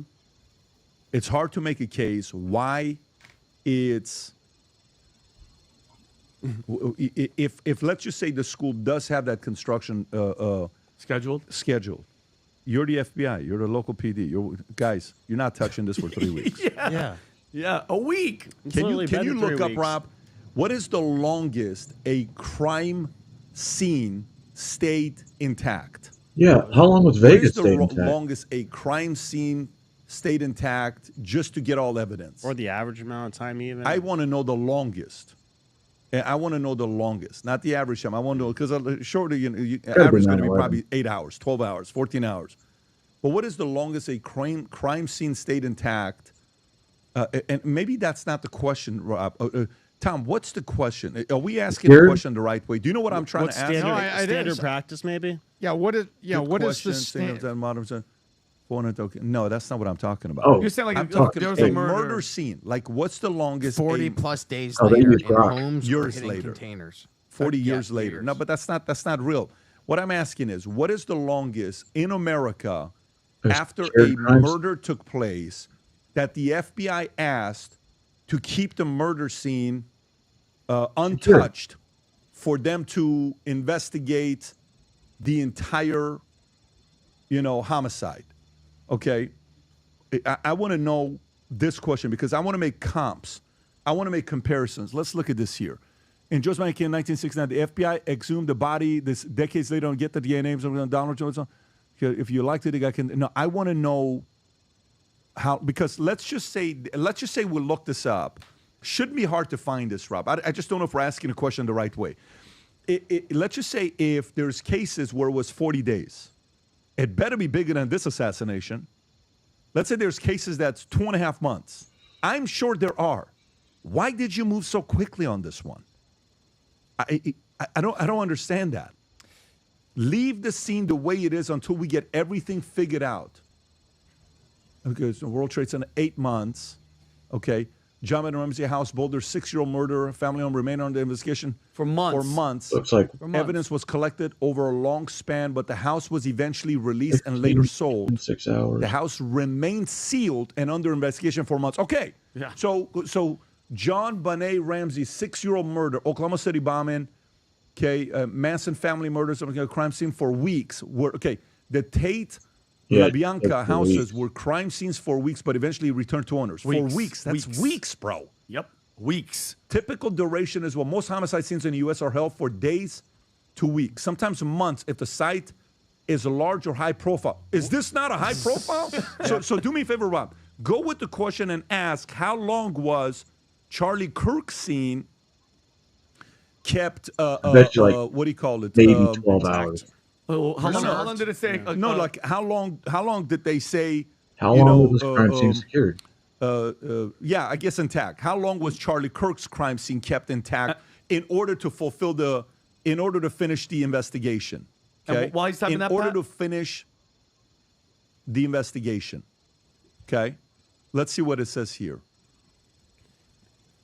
I mean, it reminds me of them hosing off the roof at Butler, Pennsylvania after that happened. Yeah, you think? Rob, how long was it? What does it say? There isn't any record, credible evidence, court filings, or FBI reports. I don't understand this, guys. No. Oh, they're using chat. No, I don't understand this because to me, what?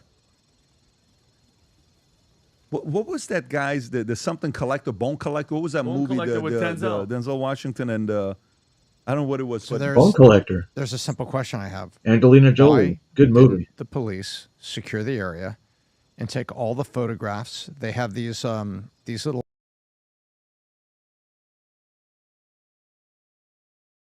2478. They put them on the ground. They take photographs. Wait a minute. I think Bone Collector was the first movie I took my wife to when we were dating. Wild. That's fucking wild. Did anybody see any of that here? No, and there was police present. So there's a simple, without going conspiracy, simple fact-based question. Why didn't law enforcement, campus police, local police, FBI, sequester and photograph everything the way that we see it? Let me ask you a question. If this happens to me and my wife tells the FBI, I don't want you to investigate it, does the FBI still has a duty to go out there and investigate it? Well, she just made herself the first suspect. Yeah, that increases the odds of the investigation. I mean, but if family says we're good, we're moved, I'm trying to find out like who has the authority to say, you know how sometimes somebody commits a crime against you, like we're not filing any charges. Wait. Can that immediately stop an investigation? Shouldn't the FBI and the police department still, even if you in the case of simple battery or things like this, I can decide. So if there's you punch me. Too many questions. You punch me in a restaurant. Right. There are no cameras in the restaurant, nothing anywhere. And you know where I'm at. And there's no witnesses. It's not obviously private conversation, but and guess what? The more and more I think about that, the more and more yours is making sense. So bad, my cousin Mike's wife Nina just messaged me. Her kids were at the Saugus school shooting. They closed the whole school down for 5 days. 5 days, nobody went to the close. And was anybody killed? Saugus, yeah. How many? He started shooting. I don't remember how many people, but 5 days. 5 days, the school was shut down. And for Charlie Kirk to be assassinated. Days after it was construction. Days after they were already digging up the floor. So by the way, if anybody is sitting here and you're like, you guys are going down the rabbit hole, I can't believe you're doing this. Do you know what you're doing? You're giving credibility to everybody that's going down the rabbit hole by simply doing what you just did. So you got other instances, you want to stay there for 4 or 5 weeks, sometimes 2 months. At one case, house, no one goes in there for nearly 8 months, and you're telling me for this one, nobody wants to come and investigate to see what happened there? You're doing this to yourself. Yep. You're doing this to yourself. By the way, hey, Rob, pull this. Just search for murder scene investigation. Pat, three killed in Saugus, 3 Let's look at the yellow tape. He killed 3 people. Go images. Quick question though. So take a look right here. You see this? That's it. This is FBI taping it off. Right. Everything would get tagged, Pat. And look at all the pictures they would take here. And this is why I really, really think that Sandy Hook may have been I don't know how to say this, because like I said, I keep saying it was torn down shortly after. Yeah, I just double checked. 10 months. 10 months. Yet Columbine is still open. How many items they have there? They have, in this isn't Charlie Kirk, but in this FBI investigation, everything, look, there's a phone. There are 75 points that are being photographed. Just from what we see. Just from what we see. And they just walked away from it. That's gross negligence or incompetence. Like what? Look you at guys that. are being negligent. I was just about to say that. I think Hamlin's razor, I mean, who made that the universal principle? Like, I almost think it could be the opposite of that sometimes. Don't attribute to stupidity what could be attributed to malice. I mean, no, I think Hamlin's razor is necessary. It's what makes America so great. Justice, right? Innocent till proven guilty. Okay? Yes, trust, but verify. So this is the part where I have questions. By the way, we're not even professionals. We don't do this for a living. We're just asking basic questions that you don't have the answers for. And in any case, if you come to me and you say, Dad, I want this. No. Well, you did it for my brother. And you're like, oh, shit. Okay. So guess what? The natural reaction is to do what? To get a comp.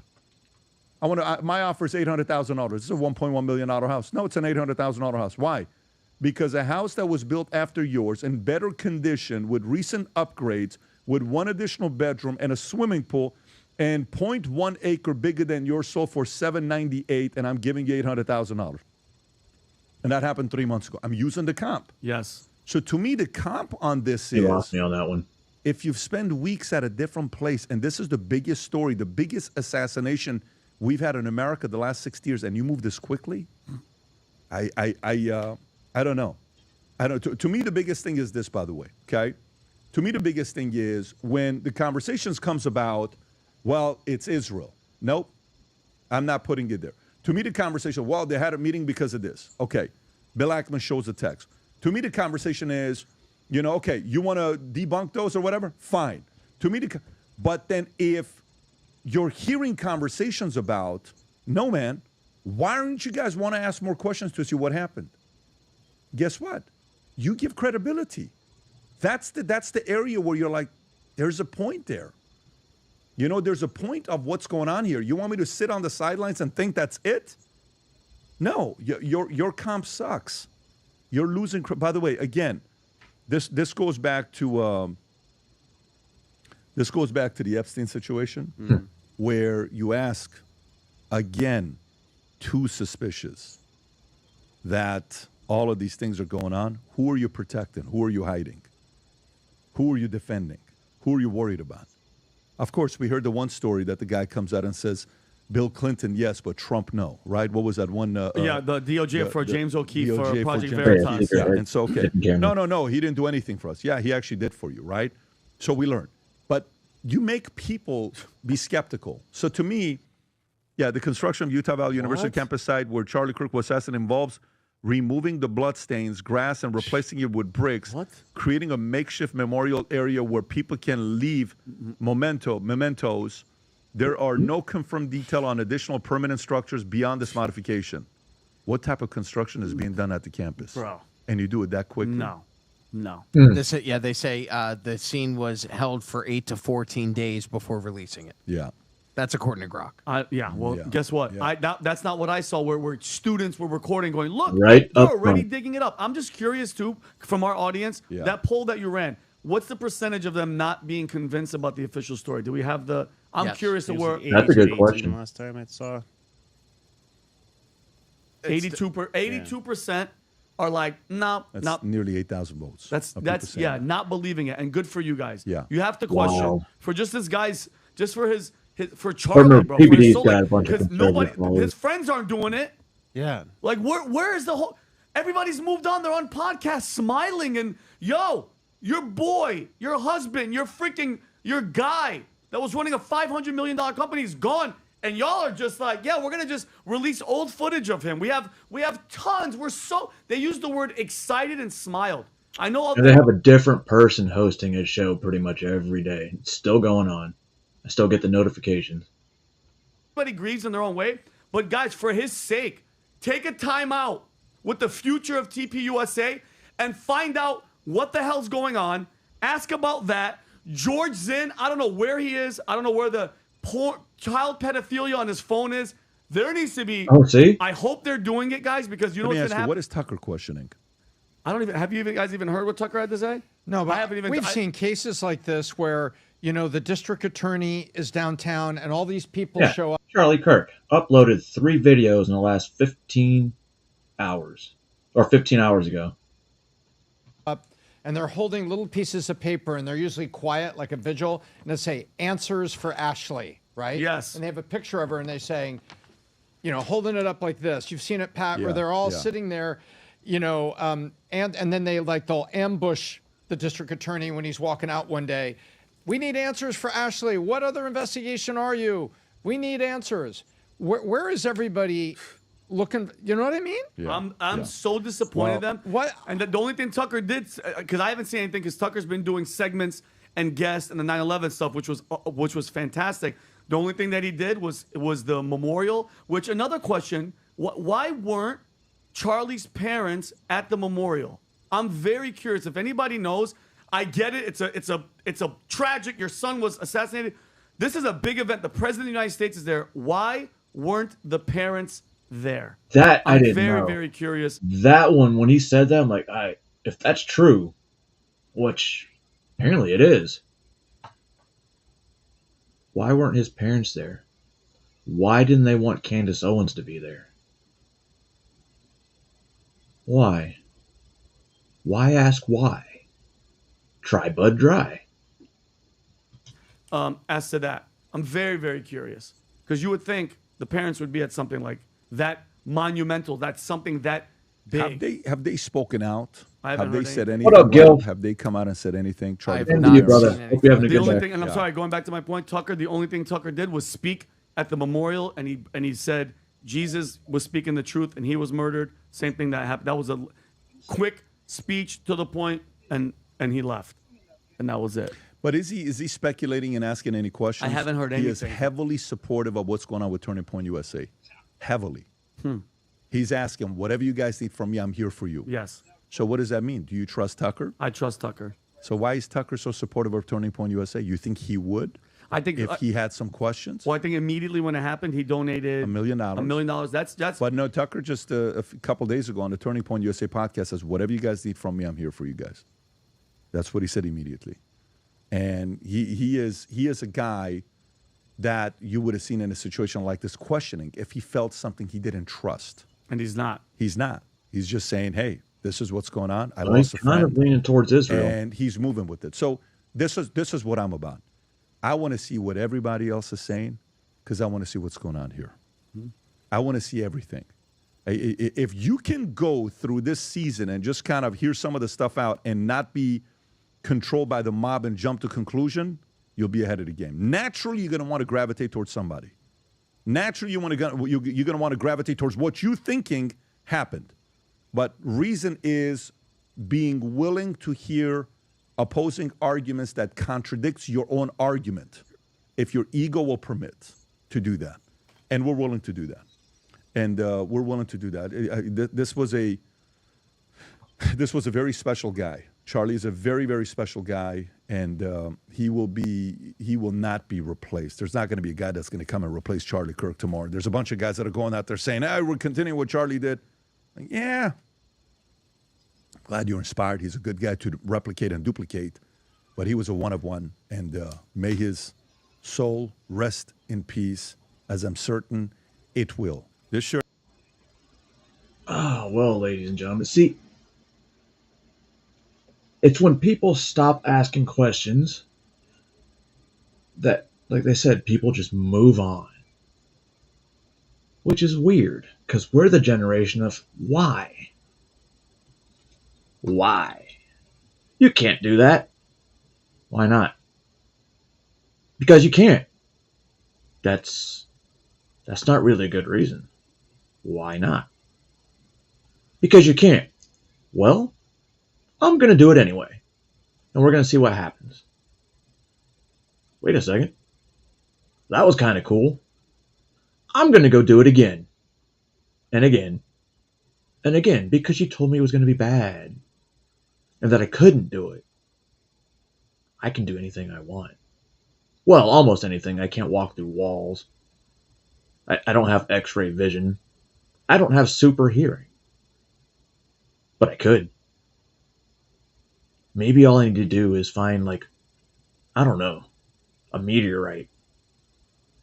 Crush it up. Right? Put it in a pepper grinder. And just put it on my food every time I eat. Wouldn't that be cool? I mean, my radiation would probably be off the scales, but that's what I need. How did the Incredible Hulk become the Incredible Hulk? Radiation. Fuck yeah. Anyway, before I keep talking, nonsense. It is Friday. And I hope I had you learn something today, or at least thought. Because you know why. I just present the evidence because I'm not here to tell you how to think. That's on you. That's totally on you. Not me. Not me. Because basically, I'm telling you to think. And I am 100% not funded by Israel. And I'm not suicidal. You know how that goes. Have a good weekend, ladies and gentlemen, boys and girls. And I shall see you. Not really sure. Not really sure. So we'll see. We'll see. Have a good day. And now we're good. That's the song I put? Yeah.